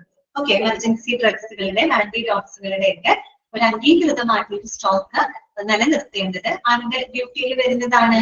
ചീഫ് ഫാർമസിസ്റ്റിന്റെ റോളിൽ വരുന്നതാണ്. അതുപോലെ തന്നെ dispensing of narcotic drugs and accounting. അതുപോലെ നാർക്കോട്ടിക് ഡ്രഗ്സുകൾ നമ്മൾ പഠിച്ചതാണ്, നാർക്കോട്ടിക് ഡ്രഗ്സുകളൊക്കെ നമ്മൾ പഠിച്ചതാണ്, പെരിത്തിഡിൻ, ബാർബിക്യൂറേറ്റ്സ് അല്ലെ, അതൊക്കെ നമ്മൾ പഠിച്ചതാണ്. അപ്പൊ ഇത്തരത്തിലുള്ള നാർക്കോട്ടിക് മരുന്നുകളുടെ ഡിസ്പെൻസിങ്, വിതരണം, പിന്നെ അതിന്റെ കണക്കും കാര്യങ്ങളും ഒക്കെ കൃത്യമായിട്ട് മെയിൻറ്റെയിൻ ചെയ്യേണ്ടത് ചീഫ് ഫാർമസിസ്റ്റ് ആണ്. ഇപ്പോഴും ഓർക്കാം, നാർക്കോട്ടിക് മരുന്നുകൾ, ഡ്രഗ്സ് എന്നൊക്കെ പറഞ്ഞാൽ എല്ലാവർക്കും ഹാൻഡിൽ ചെയ്യാൻ പറ്റില്ല. ലൈസൻസ്ഡ് ആയിട്ടുള്ള, രജിസ്റ്റേർഡ് ആയിട്ടുള്ള ചീഫ് ഫാർമസിസ്റ്റിന് മാത്രമേ അത് ഹാൻഡിൽ ചെയ്യാനുള്ള ആ ഒരു റൈറ്റ് ഉള്ളൂ കേട്ടോ. അപ്പൊ അത്തരത്തിലുള്ള നാർക്കോട്ടിക് മരുന്നുകളുടെ വിതരണം, അതിന്റെ കണക്കും കാര്യങ്ങളും, അതിന്റെ ലെഡ്ജറും കാര്യങ്ങളൊക്കെ മെയിൻറ്റെയിൻ ചെയ്യേണ്ടത് ചീഫ് ഫാർമസിസ്റ്റ് ആണ്. അടുത്ത point, designation for various fluids. Designation for various fluids, അതെന്താണ് ഉദ്ദേശിക്കുന്നത്? വാരിയസ് ഫ്ലൂയിഡ്സ് എന്ന് പറയുമ്പോൾ നമ്മൾ ഈ IV ഫ്ലൂയിഡുകളൊക്കെ ഉപയോഗിക്കുന്നത്, ട്രിപ്പ് ഇടാനൊക്കെ ഉപയോഗിക്കുന്ന മരുന്നുകളില്ലേ, IV നേരിട്ട് ഇൻട്രാവെനസ് നേരിട്ട് നമ്മൾ വെയിനിലേക്ക് കടത്തിവിടുന്ന അത്തരം മരുന്നുകൾ, അതിന്റെ ആ ഒരു കൃത്യമായിട്ട് അത് കാറ്റഗറൈസ് ചെയ്ത് അതിന്റെ കോൺസെൻട്രേഷനും മറ്റും അതെല്ലാം അത്തരം കാര്യങ്ങളൊക്കെ ഡെസിഗ്നേറ്റ് ചെയ്യാനുള്ള ഒരു റെസ്പോൺസിബിലിറ്റി ചീഫ് ഫാർമസിസ്റ്റ് ആണ്, ചീഫ് ഫാർമസിസ്റ്റിനാണ് കേട്ടോ. അതായത് നമ്മൾ ട്രിപ്പും കാര്യങ്ങളൊക്കെ ഇടൂല, IV ഫ്ലൂയിഡ്സുകൾ, IV ആന്റിബയോട്ടിക്സുകളൊക്കെ നമ്മൾ കൊടുക്കാറുണ്ട് അഡ്മിറ്റ് ആയിട്ട് കിടക്കുന്ന പേഷ്യൻസിന്. അപ്പൊ അവർക്ക് ഓരോ പേഷ്യൻസിന്റെയും അവരുടെ വെയിറ്റ്, അല്ലെങ്കിൽ അവർക്കത് അതിനനുസരിച്ചിട്ട് വേണം അവർക്ക് IV ഫ്ലൂയിഡ്സും മറ്റുമൊക്കെ അഡ്മിനിസ്റ്റർ ചെയ്യാനായിട്ട് കേട്ടോ. അപ്പൊ അതുമായിട്ട് ബന്ധപ്പെട്ട കാര്യങ്ങളൊക്കെ ചെയ്യുന്നത്, ഹാൻഡിൽ ചെയ്യുന്നത് ചീഫ് ഫാർമസിസ്റ്റ് ആണ്. അതുപോലെ scrutiny of drugs at various points of use. Scrutiny means സൂക്ഷ്മ പരിശോധന എന്നുള്ള അർത്ഥമാണ് കേട്ടോ. അതായത് മരുന്നുകളുടെ ഉപയോഗത്തിന്റെ ഓരോ ഘട്ടത്തിലും അതിന്റെ സൂക്ഷ്മ പരിശോധന ഉറപ്പുവരുത്തുക. നമ്മൾ മരുന്നുകൾ ഓർഡർ ചെയ്ത് കൊണ്ടുവരുമ്പോൾ നമ്മൾ ഒരുപാട് കാര്യങ്ങൾ ചെക്ക് ചെയ്യാനുണ്ട്. അതിന്റെ ക്വാണ്ടിറ്റി, ക്വാളിറ്റി, പിന്നെ അതിന്റെ ബാച്ച് നമ്പർ, എക്സ്പയറി ഡേറ്റ്, അല്ലെ? ഇതെല്ലാം നമ്മൾ ആ ഓരോ ഘട്ടത്തിലും മരുന്നുകളുടെ ഉപയോഗത്തിന്റെ ഓരോ ഘട്ടത്തിലും അത് കൃത്യമായിട്ട് അതിന്റെ സൂക്ഷ്മ പരിശോധന ഉറപ്പാക്കുക. അതുപോലെ ഒരു ഡോക്ടർ മരുന്ന് പ്രിസ്ക്രൈബ് ചെയ്ത് നമ്മൾ കണ്ടതാണ്, ഒരു വാർഡിലോട്ട് എത്തുന്നത് വരെയുള്ള കുറേ സ്റ്റെപ്സുകളും പ്രൊസീജിയറുകളും ഒക്കെ നമ്മൾ മനസ്സിലാക്കി. അപ്പൊ അതിന്റെയൊക്കെ ഓരോ ഘട്ടത്തിലും സൂക്ഷ്മ പരിശോധന ഉറപ്പുവരുത്തേണ്ടത് ഒരു ചീഫ് ഫാർമസിസ്റ്റിന്റെ റോളിൽ വരുന്നതാണ്. അതുപോലെ preparation of indents, issue and receipt voucher. ഇൻഡെന്റുകൾ തയ്യാറാക്കാം. ഇൻഡെന്റ് എന്ന് വെച്ചാൽ റിക്വസിഷൻ ആണ്, അല്ലെ? അപ്പൊ മരുന്നുകൾക്ക് നമ്മൾ ഓർഡർ കൊടുക്കണം, റിക്വസ്റ്റ് ഓർഡർ നമ്മൾ റിക്വസ്റ്റ് ചെയ്യണം, അല്ലെ? ഇൻഡെന്റ് ചെയ്യണം. അത്തരത്തിലുള്ള ഇൻഡെന്റുകൾ തയ്യാറാക്കുക. അതുപോലെ തന്നെ ഓർഡറുകൾ ഇഷ്യൂ ചെയ്യുക. റിസീപ്റ്റ് വൗച്ചറുകൾ, നമ്മൾ ഈ ഒരു ഇടപാടുകൾ നടത്തുന്ന റിസീപ്റ്റ് വൗച്ചറുകളും കാര്യങ്ങളൊക്കെ പ്രിപ്പയർ ചെയ്യേണ്ടതും മെയിൻറ്റെയിൻ ചെയ്യേണ്ടതൊക്കെ ചീഫ് ഫാർമസിസ്റ്റ് ആണ്. പിന്നെ വരുന്നത് ഇൻവെന്ററി കൺട്രോൾ ആണ്. ഇൻവെന്ററി എന്ന് പറഞ്ഞാൽ സ്റ്റോക്ക് എന്നുള്ള അർത്ഥമാണ് കേട്ടോ. സ്റ്റോക്ക് കൺട്രോൾ, അതാണ് inventory control means stock control. അതായത് ഓവർ സ്റ്റോക്ക് ആവാനും പാടില്ല, അണ്ടർ സ്റ്റോക്ക് ആവാനും പാടില്ല. ഒരു ഒപ്റ്റിമം സ്റ്റോക്കിൽ വേണം നമ്മള് കാര്യങ്ങള് മാനേജ് ചെയ്ത് പോകാനായിട്ട്, അല്ലെ? ഓക്കെ. അപ്പൊ ഓവർ സ്റ്റോക്ക് ആയി കഴിഞ്ഞാൽ പ്രശ്നങ്ങളുണ്ട്, അണ്ടർ സ്റ്റോക്ക് ആയി പോയാലും പ്രശ്നങ്ങളാണ്.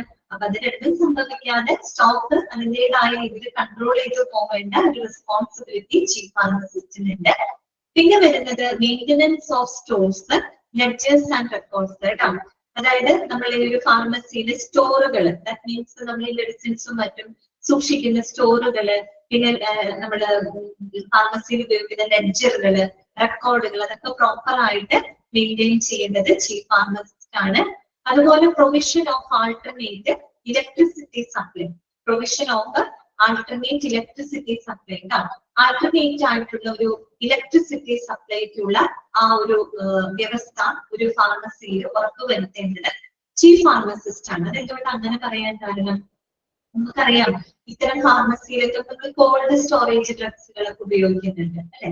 അപ്പോ അതിന് കൃത്യമായിട്ട് നമ്മൾ കറക്റ്റ് ആയിട്ട് ടെമ്പറേച്ചറും മറ്റൊക്കെ മെയിൻറ്റെയിൻ ചെയ്തിട്ടുമാണ് നമ്മൾ ഈ മരുന്നുകളൊക്കെ സ്റ്റോർ ചെയ്ത് വെക്കുന്നത്. ഇൻ കേസ് ഒക്കെ കറണ്ട് പോവാണ്, അല്ലെങ്കിൽ ഒരു ലോങ് ടൈം ആയിട്ട് പവർ ഫെയിലിയർ ഒക്കെ സംഭവിച്ചു കഴിഞ്ഞാൽ സ്വാഭാവികമായിട്ട് നമ്മൾ കോൾഡ് സ്റ്റോറേജ് ഡ്രഗ്സുകളെയൊക്കെ അത് ബാധിക്കും, അല്ലെ? ഇപ്പൊ കുറെ നേരത്തേക്ക് കത്തില്ലാതിരിക്കുക, അല്ലെങ്കിൽ അങ്ങനെയൊക്കെ വന്നു കഴിഞ്ഞാൽ നമ്മൾ ഈ വാക്സിനുകൾ, ഹോർമോണുകൾ, സെറം, ഇതൊക്കെ നമ്മൾ കോൾഡ് സ്റ്റോറേജ് ആയിട്ട് സൂക്ഷിക്കുന്നതാണ്, അല്ലെ? അപ്പൊ അത്തരം മരുന്നുകൾക്കൊക്കെ കേടുപാടുകൾ സംഭവിക്കാം, അതിന്റെ കോമ്പോസിഷൻ എന്തെങ്കിലും ചേഞ്ച് വരിക, അല്ലെ? അങ്ങനെയൊക്കെ സംഭവിക്കാം. അപ്പൊ അതൊക്കെ ഒഴിവാക്കാൻ വേണ്ടിയിട്ട് ഒരു ആൾട്ടർനേറ്റീവ് ആണ്. ഇൻ കേസ് ഒരു പവർ ഫെയിലിയർ ഉണ്ടായാൽ തന്നെ നമുക്കത് മാനേജ് ചെയ്ത് പോകുന്നതിന് വേണ്ടിയിട്ടുള്ള ആൾട്ടർനേറ്റീവ് ഇലക്ട്രിസിറ്റി സപ്ലൈ മാർഗങ്ങൾ ഒരു ചീഫ് ഫാർമസിസ്റ്റ് എന്ത് ചെയ്തിരിക്കണം, അറേഞ്ച് ചെയ്തിരിക്കണം. അതുപോലെ തന്നെ സ്ക്രൂട്ടിനി ആൻഡ് ക്വാളിറ്റി കൺട്രോൾ, നേരത്തെ പറഞ്ഞതാണ് സൂക്ഷ്മ പരിശോധനകൾ നടത്തുക, മരുന്നുകളുടെ ക്വാളിറ്റി പ്രോപ്പർ ആയിട്ട് കൺട്രോൾ ചെയ്യുക. ഓക്കെ. അതുപോലെ teaching and training of pharmacist, നമ്മൾ ആ ഫ്ലോ ചാർട്ട് പഠിച്ചതല്ലേ? ഒരു ചീഫ് ഫാർമസിസ്റ്റിന്റെ കീഴിൽ എത്രത്തോളം ഫാർമസിസ്റ്റുകൾ ഉണ്ടെന്നുള്ളത് നമ്മൾ മനസ്സിലാക്കി. അപ്പൊ ആ ഫാർമസിസ്റ്റുകൾക്ക് ആവശ്യമായിട്ടുള്ള പരിശീലനങ്ങള്, അവർക്ക് ആവശ്യമായിട്ടുള്ള ഗൈഡൻസ്, സപ്പോർട്ട് ഇതൊക്കെ കൊടുക്കേണ്ടത് ആരാണ്? ചീഫ് ഫാർമസിസ്റ്റ് ആണ്. Okay. Then periodic utilisation report of pharmacy, അതുപോലെ ഫാർമസിയുടെ യൂട്ടിലൈസേഷൻ റിപ്പോർട്ടുകള് അത് പീരിയോഡിക് ആയിട്ട് അത് മാനേജ് ചെയ്യേണ്ടത് ചീഫ് ഫാർമസിസ്റ്റ്. അതായത് ഫാർമസിയുടെ ഉപയോഗം എന്ന് വെച്ചാൽ ഫാർമസിയിലെ പ്രവർത്തനങ്ങളുടെ ആ ഒരു യൂട്ടിലൈസേഷൻ റിപ്പോർട്ട്, ഒരു ഫാർമസിയുടെ ഡേ ടു ഡേ ഓപ്പറേഷൻസുകള്, ഇതാണ് ഉദ്ദേശിക്കുന്നത്. ഡേ ടു ഡേ ആക്ടിവിറ്റീസുകളൊക്കെ പ്രോപ്പർ ആയിട്ട് പീരിയോഡിക് ആയിട്ട് അതൊക്കെ കൃത്യമായിട്ട് ചെക്ക് ചെയ്ത് അതുമായിട്ട് ബന്ധപ്പെട്ട കാര്യങ്ങളും റിപ്പോർട്ടുകളൊക്കെ ഹാൻഡിൽ ചെയ്യേണ്ടത് ചീഫ് ഫാർമസിസ്റ്റ് ആണ്. അതുപോലെ പേഷ്യന്റ് എഡ്യൂക്കേഷൻ, പേഷ്യന്റ് എഡ്യൂക്കേഷൻ എന്ന് പറയുന്നത് ഇവിടെ ഉദ്ദേശിക്കുന്നത് എന്താണ്? അപ്പൊ പേഷ്യൻസിനാണെങ്കിൽ അവർക്ക് മരുന്നുകൾ എങ്ങനെ ഉപയോഗിക്കണം, ഏത് രീതിയിൽ ഉപയോഗിക്കണം, അതുമായിട്ട് ബന്ധപ്പെട്ട കൗൺസിലിംഗ്, അവയർനെസ് അതൊക്കെ അവർക്ക് പ്രൊവൈഡ് ചെയ്യും. ഇതൊക്കെ റോളാണ് ചീഫ് ഫാർമസിസ്റ്റ് ആണ്. അപ്പൊ നമ്മൾ പറഞ്ഞ കാര്യങ്ങൾ എന്തൊക്കെയാണ്? ഡ്രഗ് ആൻഡ് തെറാപ്യൂട്ടിക് കമ്മിറ്റിയുടെ പ്രവർത്തനങ്ങൾ നിറവേറ്റുക. അതുപോലെ തന്നെ ഒരു ഹോസ്പിറ്റലിലെ വിവിധ ഏരിയകളിലേക്കുള്ള മരുന്നുകളുടെ ഫാർമസ്യൂട്ടിക്കൽസുകളുടെ വിതരണം ഉറപ്പുവരുത്തുക. എമർജൻസി മരുന്നുകള് ആന്റിഡോക്സുകളുടെ അംഗീകൃതമായിട്ടുള്ള സ്റ്റോക്ക് നിലനിർത്തുക. നാർക്കോട്ടിക് ഡ്രഗ്സുകൾ ഡിസ്പെൻസ് ചെയ്യുക, അതിന്റെ കണക്കും കാര്യങ്ങളും കൃത്യമായിട്ട് രേഖപ്പെടുത്തുക. അതുപോലെ ഡയറീസ് ഫ്ലൂയിഡ്സുകളുടെ കൃത്യമായിട്ടുള്ള പ്രോസസ്സിങ്ങും അഡ്മിനിസ്ട്രേഷനും ഒക്കെ ഡെസിഗ്നേറ്റ് ചെയ്യുക. പിന്നെ മരുന്നുകളുടെ ഉപയോഗത്തിന്റെ ഓരോ ഘട്ടത്തിലും സൂക്ഷ്മ പരിശോധന ഉറപ്പുവരുത്തുക. മരുന്നുകൾക്കുള്ള ഓർഡറിനായിട്ടുള്ള ഇന്റന്റുകൾ തയ്യാറാക്കുക, അത് ഓർഡറുകൾ ഇഷ്യൂ ചെയ്യുക, അതിന്റെ റെസീപ്റ്റ് വൗച്ചറുകളും മറ്റും മാനേജ് ചെയ്യുക, ഹാൻഡിൽ ചെയ്യുക, സ്റ്റോക്ക് കൺട്രോൾ ചെയ്യുക. അതുപോലെ സ്റ്റോറുകള്, ലെഡ്ജറുകള്, റെക്കോർഡുകൾ, ഫാർമസി സംബന്ധമായ ലെഡ്ജേഴ്സ് ആൻഡ് റെക്കോർഡ്സുകളൊക്കെ മെയിൻറ്റെയിൻ ചെയ്യുക. അതുപോലെ ആൾട്ടർനേറ്റീവ് ആയിട്ട് ഇലക്ട്രിസിറ്റി സപ്ലൈക്കുള്ള ഒരു പ്രൊവിഷൻ അത് എപ്പോഴും ഉറപ്പുവരുത്തുക. പിന്നെ ക്വാളിറ്റി കൺട്രോള്, സൂക്ഷ്മ പരിശോധന ഉറപ്പുവരുത്തുക. അവരുടെ കീഴിലുള്ള ഫാർമസിസ്റ്റുകൾക്ക് ആവശ്യമായിട്ട് ട്രെയിനിങ് ഗൈഡൻസ് കൊടുക്കുക. ഫാർമസിയുടെ ഡേ ടു ഡേ ആക്ടിവിറ്റീസുകളെ സംബന്ധിക്കുന്ന പീരിയോഡിക് യൂട്ടിലൈസേഷൻ റിപ്പോർട്ടുകൾ തയ്യാറാക്കുക. പേഷ്യൻസിന് മരുന്നുകളുടെ ഉപയോഗത്തെ പറ്റിയിട്ടും ഉള്ള അറിവുകള്, അവയർനെസ്സുകൾ, അവർക്ക് വേണ്ട എഡ്യൂക്കേഷൻ, കൗൺസിലിംഗ് അവയർനെസ്സുകളൊക്കെ പ്രൊവൈഡ് ചെയ്യുന്നു കേട്ടോ. That is the role of chief pharmacist. Okay ആണോ? ഓക്കെ അല്ലേ? പോയിന്റുകള് ക്ലിയർ അല്ലേ? ഓക്കെ, ജസ്റ്റ് ഒന്ന് വായിച്ചു നോക്കി, പോയിന്റുകളൊക്കെ ഒന്ന് വായിച്ചു നോക്കി.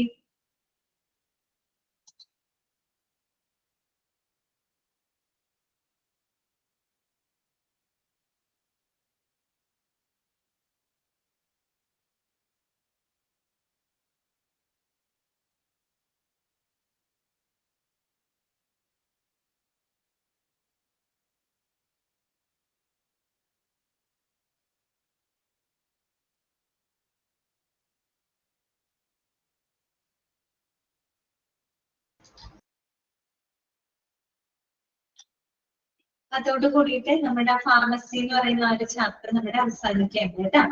ചാപ്റ്റർ ഓക്കെ അല്ലേ? നിങ്ങൾക്ക് ക്ലിയർ അല്ലേ? അപ്പൊ നമ്മൾ ആ ചാപ്റ്ററിനകത്ത് ഫാർമസി വളരെ സിമ്പിൾ ആയിട്ടുള്ള കാര്യങ്ങളേ ഉള്ളൂ കേട്ടോ. ഫാർമസി എന്താണ്, അതിന്റെ ഫങ്ഷൻസുകള്, ഒബ്ജക്റ്റീവ്സുകള്, പിന്നെ ഫാർമസിയുടെ അടിസ്ഥാന സൗകര്യങ്ങള്, അവിടെ ഇമ്പോർട്ടന്റ് ആയിട്ടുള്ള കുറെ കാര്യങ്ങൾ ഉണ്ട് കേട്ടോ. Number of pharmacist required in A hospital that depends on the bed strength കേട്ടോ. ടാബുലർ കോളം ഒക്കെ നിങ്ങൾ ബൈഹാർട്ട് ചെയ്ത് പഠിച്ചു വെക്കണം. പിന്നെ ഫ്ലോ ചാർട്ട് പഠിക്കുക കേട്ടോ. ഫ്ലോ ചാർട്ടിനകത്ത് ഓരോ ഫാർമസിസ്റ്റുകളുടെ ക്വാളിഫിക്കേഷൻ എന്താണ് അതൊക്കെ ഒന്ന് നോട്ട് ചെയ്ത് വെക്കുക. പിന്നെ നമ്മള് ഡ്രഗ് ആൻഡ് തെറാപ്യൂട്ടിക് കമ്മിറ്റി, ഇതൊക്കെ ഇമ്പോർട്ടന്റ് ആണ് കേട്ടോ. ഡ്രഗ് ആൻഡ് തെറാപ്യൂട്ടിക് കമ്മിറ്റിയുടെ ചെയർമാൻ ആരാണ്, സെക്രട്ടറി ആരാണ്, പിന്നെ കമ്മിറ്റിയുടെ പ്രവർത്തനങ്ങൾ എന്തൊക്കെയാണ്. ഓക്കെ, ഇത്രയും കാര്യങ്ങളാണ് വരുന്നത് കേട്ടോ. ഇത്രയും കാര്യങ്ങളാണ് വരുന്നത്. ഓക്കെ, ചീഫ് ഫാർമസിസ്റ്റിന്റെ റോൾ ഇനി ഞാൻ പറയുന്നില്ല കേട്ടോ. അത് നിങ്ങൾ റെക്കോർഡ് ക്ലാസ് കാണാം കേട്ടോ. ഞാൻ 2 പ്രാവശ്യം ഓൾറെഡി ആവർത്തിച്ച് ഡീറ്റെയിൽഡ് ആയിട്ട് പറഞ്ഞു കഴിഞ്ഞു. ഇനി ഞാൻ വീണ്ടും അത് റിപ്പീറ്റ് ചെയ്യേണ്ട കാര്യം ഉണ്ടെന്ന് തോന്നുന്നില്ല കേട്ടോ. റെക്കോർഡ് ക്ലാസ് ഒന്ന് കാണാം കേട്ടോ, വലുതാണ്. ഓക്കെ, അത് നോക്കിയാൽ മതി. ഇനി അത് വീണ്ടും വീണ്ടും പറയുന്നത് ഓൾറെഡിയാണ്, ഓൾറെഡി പറഞ്ഞു കഴിഞ്ഞു. ഓക്കെ, പിന്നെ മറ്റ് നമ്മൾ പറഞ്ഞത് പിന്നെ ഇന്റന്റിങ് കേട്ടോ. മരുന്നുകള് നമ്മൾ ഓർഡർ കൊടുക്കുന്നതുമായിട്ട് ബന്ധപ്പെട്ട് ശ്രദ്ധിക്കേണ്ട കാര്യങ്ങൾ കേട്ടോ. അപ്പൊ 250, 300 മരുന്നുകൾ അടങ്ങുന്ന ഹോസ്പിറ്റൽ ഫോർമുലറി തയ്യാറാക്കുക. അതുപോലെ എക്കണോമിക് ഓർഡർ ക്വാണ്ടിറ്റി എന്താണ്, അങ്ങനെയുള്ള പോയിന്റുകളൊക്കെ നിങ്ങൾ പ്രത്യേകം ശ്രദ്ധിക്കുക കേട്ടോ. പിന്നെ നമ്മൾ പഠിച്ചത് ഈ പറഞ്ഞ പോലെ ഫാർമസി സേവനങ്ങൾ ഫേസ് ചെയ്യുന്ന ഏറ്റവും പ്രധാനപ്പെട്ട പ്രോബ്ലംസുകൾ എന്തൊക്കെയാണ് പോയിന്റ് ആയിട്ട് നമ്മൾ കൊടുത്തിട്ടുണ്ട്. ആ പോയിന്റുകൾ തന്നെ പഠിക്കുക കേട്ടോ. പിന്നെ ചീഫ് ഫാർമസിസ്റ്റിന്റെ റോളുകളാണ് കേട്ടോ. ചീഫ് ഫാർമസിസ്റ്റിന്റെ റോളുകളാണ് ലാസ്റ്റ് നമ്മൾ പറഞ്ഞു നിർത്തിയത്. ഓക്കെ, ക്ലിയർ ആയെന്ന് വിചാരിക്കുന്നു. അപ്പൊ നമുക്ക് പുതിയൊരു ചാപ്റ്റർ ഇത് നമുക്ക് സ്റ്റാർട്ട് ചെയ്യുന്നു കേട്ടോ. നെക്സ്റ്റ് നമുക്ക് തുടങ്ങാനുള്ള ചാപ്റ്റർ 4th 1 ആണ്, ബ്ലഡ് ബാങ്ക് കേട്ടോ. ബ്ലഡ് ബാങ്ക് എന്ന് പറയുന്ന ചാപ്റ്റർ ആണ് ഇതിൽ സ്റ്റാർട്ട് ചെയ്യാൻ പറ്റും.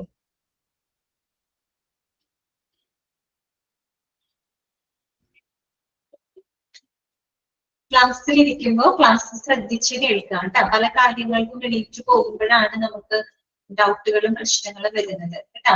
അപ്പൊ നിങ്ങൾക്ക് മാനേജ് ചെയ്ത് പോകാൻ പറ്റുന്ന സ്പീഡിലാണ് ഞാൻ ക്ലാസ് എടുക്കുന്നത് എന്നാണ് എൻ്റെ ഒരു വിശ്വാസം. ഞാൻ അത്ര സ്പീഡിലല്ല പോകുന്നത് കേട്ടോ.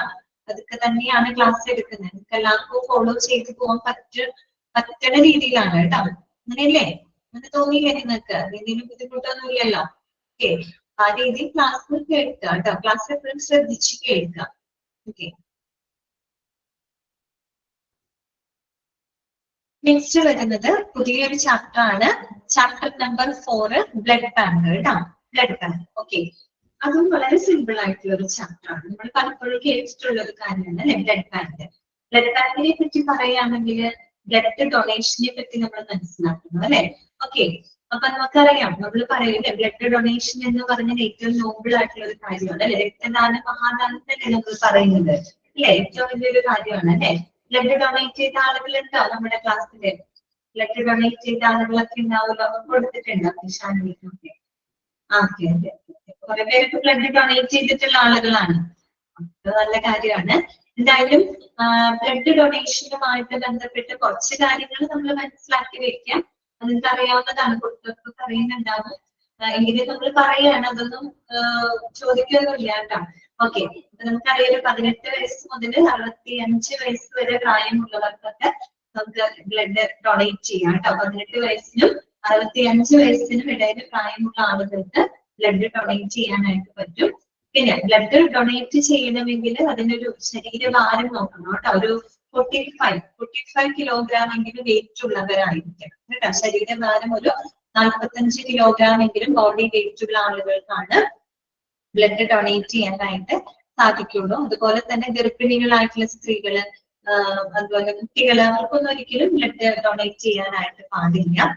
പിന്നെ പൊതുവെ നമ്മൾ പറയാം, അറ്റ് എ ടൈമില് നമ്മളൊരു 300 ml അല്ല, 300 ml ബ്ലഡ് ആണ് അറ്റ് എ ടൈമില് നമ്മള് പൊതുവെ നമ്മള് കൊടുക്കുന്നത്, അല്ലെങ്കിൽ എടുക്കാറുള്ളത്. 300 ml വരെ നമുക്ക് എടുക്കാം. അപ്പോ സാധാരണഗതിയിൽ ഇപ്പൊ പുരുഷന്മാർക്കൊക്കെ ആണെങ്കിൽ ഒരു 3 മാസത്തിലൊരിക്കല് ബ്ലഡ് ഡൊണേറ്റ് ചെയ്യാം. സ്ത്രീകൾക്കാണെങ്കിൽ അത് പൊതുവെ പറയുന്നത് 4 മാസത്തിലൊരിക്കലാണ്. 4 മാസത്തിൽ. ഇപ്പൊ ഓരോരുത്തരുടെ ഹെൽത്ത് കണ്ടീഷൻ അനുസരിച്ച് ചെയ്യാം, അങ്ങനെയൊന്നുമില്ല. അപ്പൊ ഹെൽത്തി ആയിട്ടുള്ള ഫീമെയിൽസ് ആണെങ്കിൽ അവർക്ക് അങ്ങനെ 3 മാസത്തില് ഒരിക്കൽ കൊടുക്കുന്നതിൽ തെറ്റൊന്നുമില്ല കേട്ടോ. ഓക്കെ, പിന്നെ അങ്ങനെ ജനറൽ ആയിട്ടുള്ള കുറെ കാര്യങ്ങളൊക്കെയാണ്. പിന്നെ ബ്ലഡിൽ എത്ര കമ്പോണൻസ് ഉണ്ടെന്ന് അറിയാം നിങ്ങൾക്ക്? ബ്ലഡിൽ എത്ര കമ്പോണന്റുകൾ ഉണ്ട്? ഓക്കെ, ഫസ്റ്റ് ആണ് BP ഷുഗർ ഉള്ളവരൊന്നും കൊടുക്കരുത്. ഓക്കെ, അതും കറക്റ്റ് ആണ്.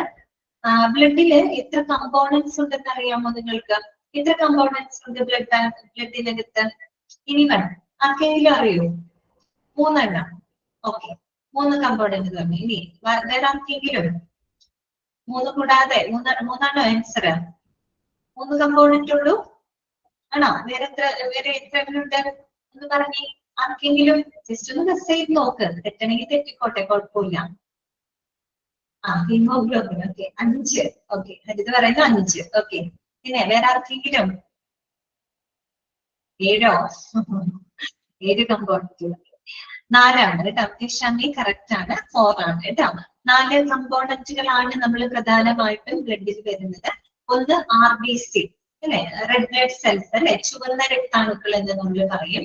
പിന്നെ വരുന്നത് WBC ആണ് കേട്ടോ, വൈറ്റ് ബ്ലഡ് സെൽസ് ആണ്, ശ്വേത രക്താണുക്കള്. പിന്നെ പ്ലേറ്റ്ലെറ്റ്സ്, അതായത് നമ്മുടെ ബ്ലഡ് കട്ട പിടിക്കാനായിട്ട് സഹായിക്കുന്ന ഒരു രക്തകോശമാണ് പ്ലേറ്റ്ലെറ്റ് എന്ന് പറയുന്നത് കേട്ടോ, പ്ലേറ്റ്ലെറ്റ്. പിന്നെ വരുന്നത് പ്ലാസ്മയാണ് കേട്ടോ.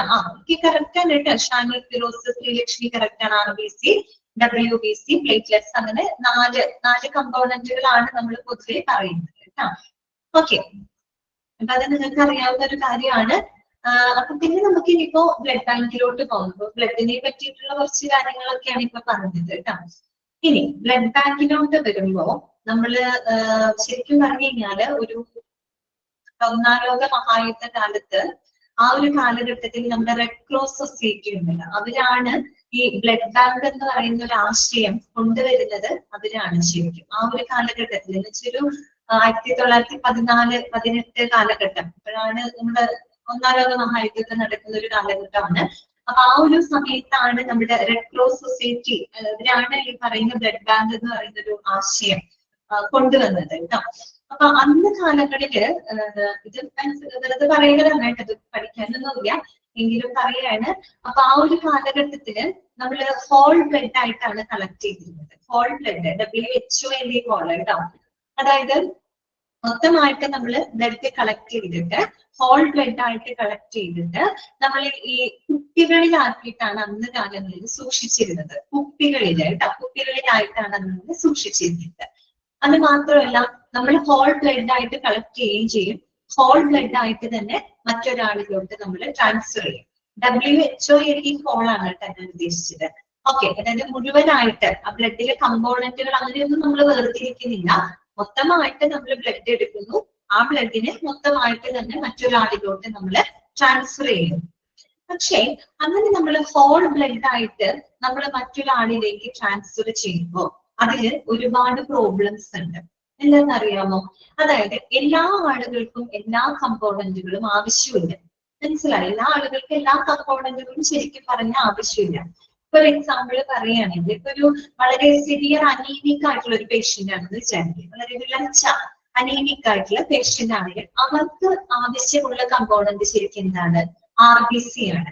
ചുവന്ന രക്താണുക്കളാണ് അവർക്ക് ആവശ്യം. അതായത് വളരെ RBCയുടെ ഇത് കുറയുമ്പോഴാണ്, ഹീമോഗ്ലോബിൻ ഒക്കെ കുറയുന്ന ഒരു അവസ്ഥ വരുമ്പോഴാണ് നമുക്ക് എന്ത് വരുന്നത്? വിളർച്ച വരുന്നത്. ഓക്കെ, അപ്പൊ അനീമിക് ആയിട്ടുള്ള ഒരു പേഷ്യന്റിനെ സംബന്ധിച്ച് അവർക്ക് ആവശ്യമായിട്ടുള്ളത് അതെ അനീമിയ, അതെ തന്നെ, അതായത് RBC എന്ന് പറയുന്ന കമ്പോണന്റ് ആണ് അവർക്ക് ആവശ്യമായിട്ട് വരിക.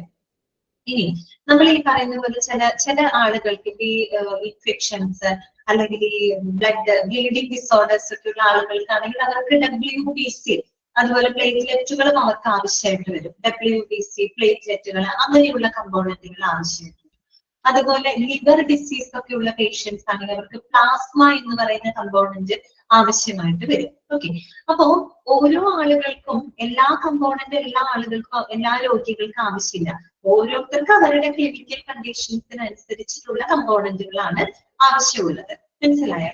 അപ്പൊ അതെന്തുകൊണ്ടെന്ന് വെച്ചാൽ നമ്മൾ ഹോൾ ബ്ലഡ് ആയിട്ട് നമ്മൾ ഒരാളിലേക്ക് ട്രാൻസ്ഫർ ചെയ്യാണെന്ന് വിചാരിക്കും. അങ്ങനെ ട്രാൻസ്ഫർ ചെയ്യുമ്പോൾ അത് അയാളുടെ ശരീരത്തിന് ആ ഒരു വോളിയം കൂടും. അതായത് ഫ്ലൂയിഡ് വോളിയം കൂടുകയും അത് മറ്റു പല പ്രശ്നങ്ങൾക്ക് കാരണമാകും. കാര്യം ഞാൻ പറഞ്ഞില്ല, എല്ലാവർക്കും എല്ലാ കമ്പോണന്റ് ആവശ്യമില്ല. ഒരു RBC മതി അയാൾക്ക് കമ്പോണന്റ്, അയാൾക്ക് മൊത്തം ബ്ലഡ് കൊടുക്കേണ്ട കാര്യമില്ല. RBC എന്ന് പറയുന്ന കമ്പോണന്റ് മാത്രം അയാൾക്ക് സപ്ലൈ ചെയ്താൽ മതി. ഇപ്പൊ WBC ആവശ്യമായിട്ടുള്ള ഒരാളാണെങ്കിൽ അയാൾക്ക് ആ ഒരു പെർട്ടിക്കുലർ കമ്പോണന്റ് മാത്രം കൊടുത്താൽ മതി.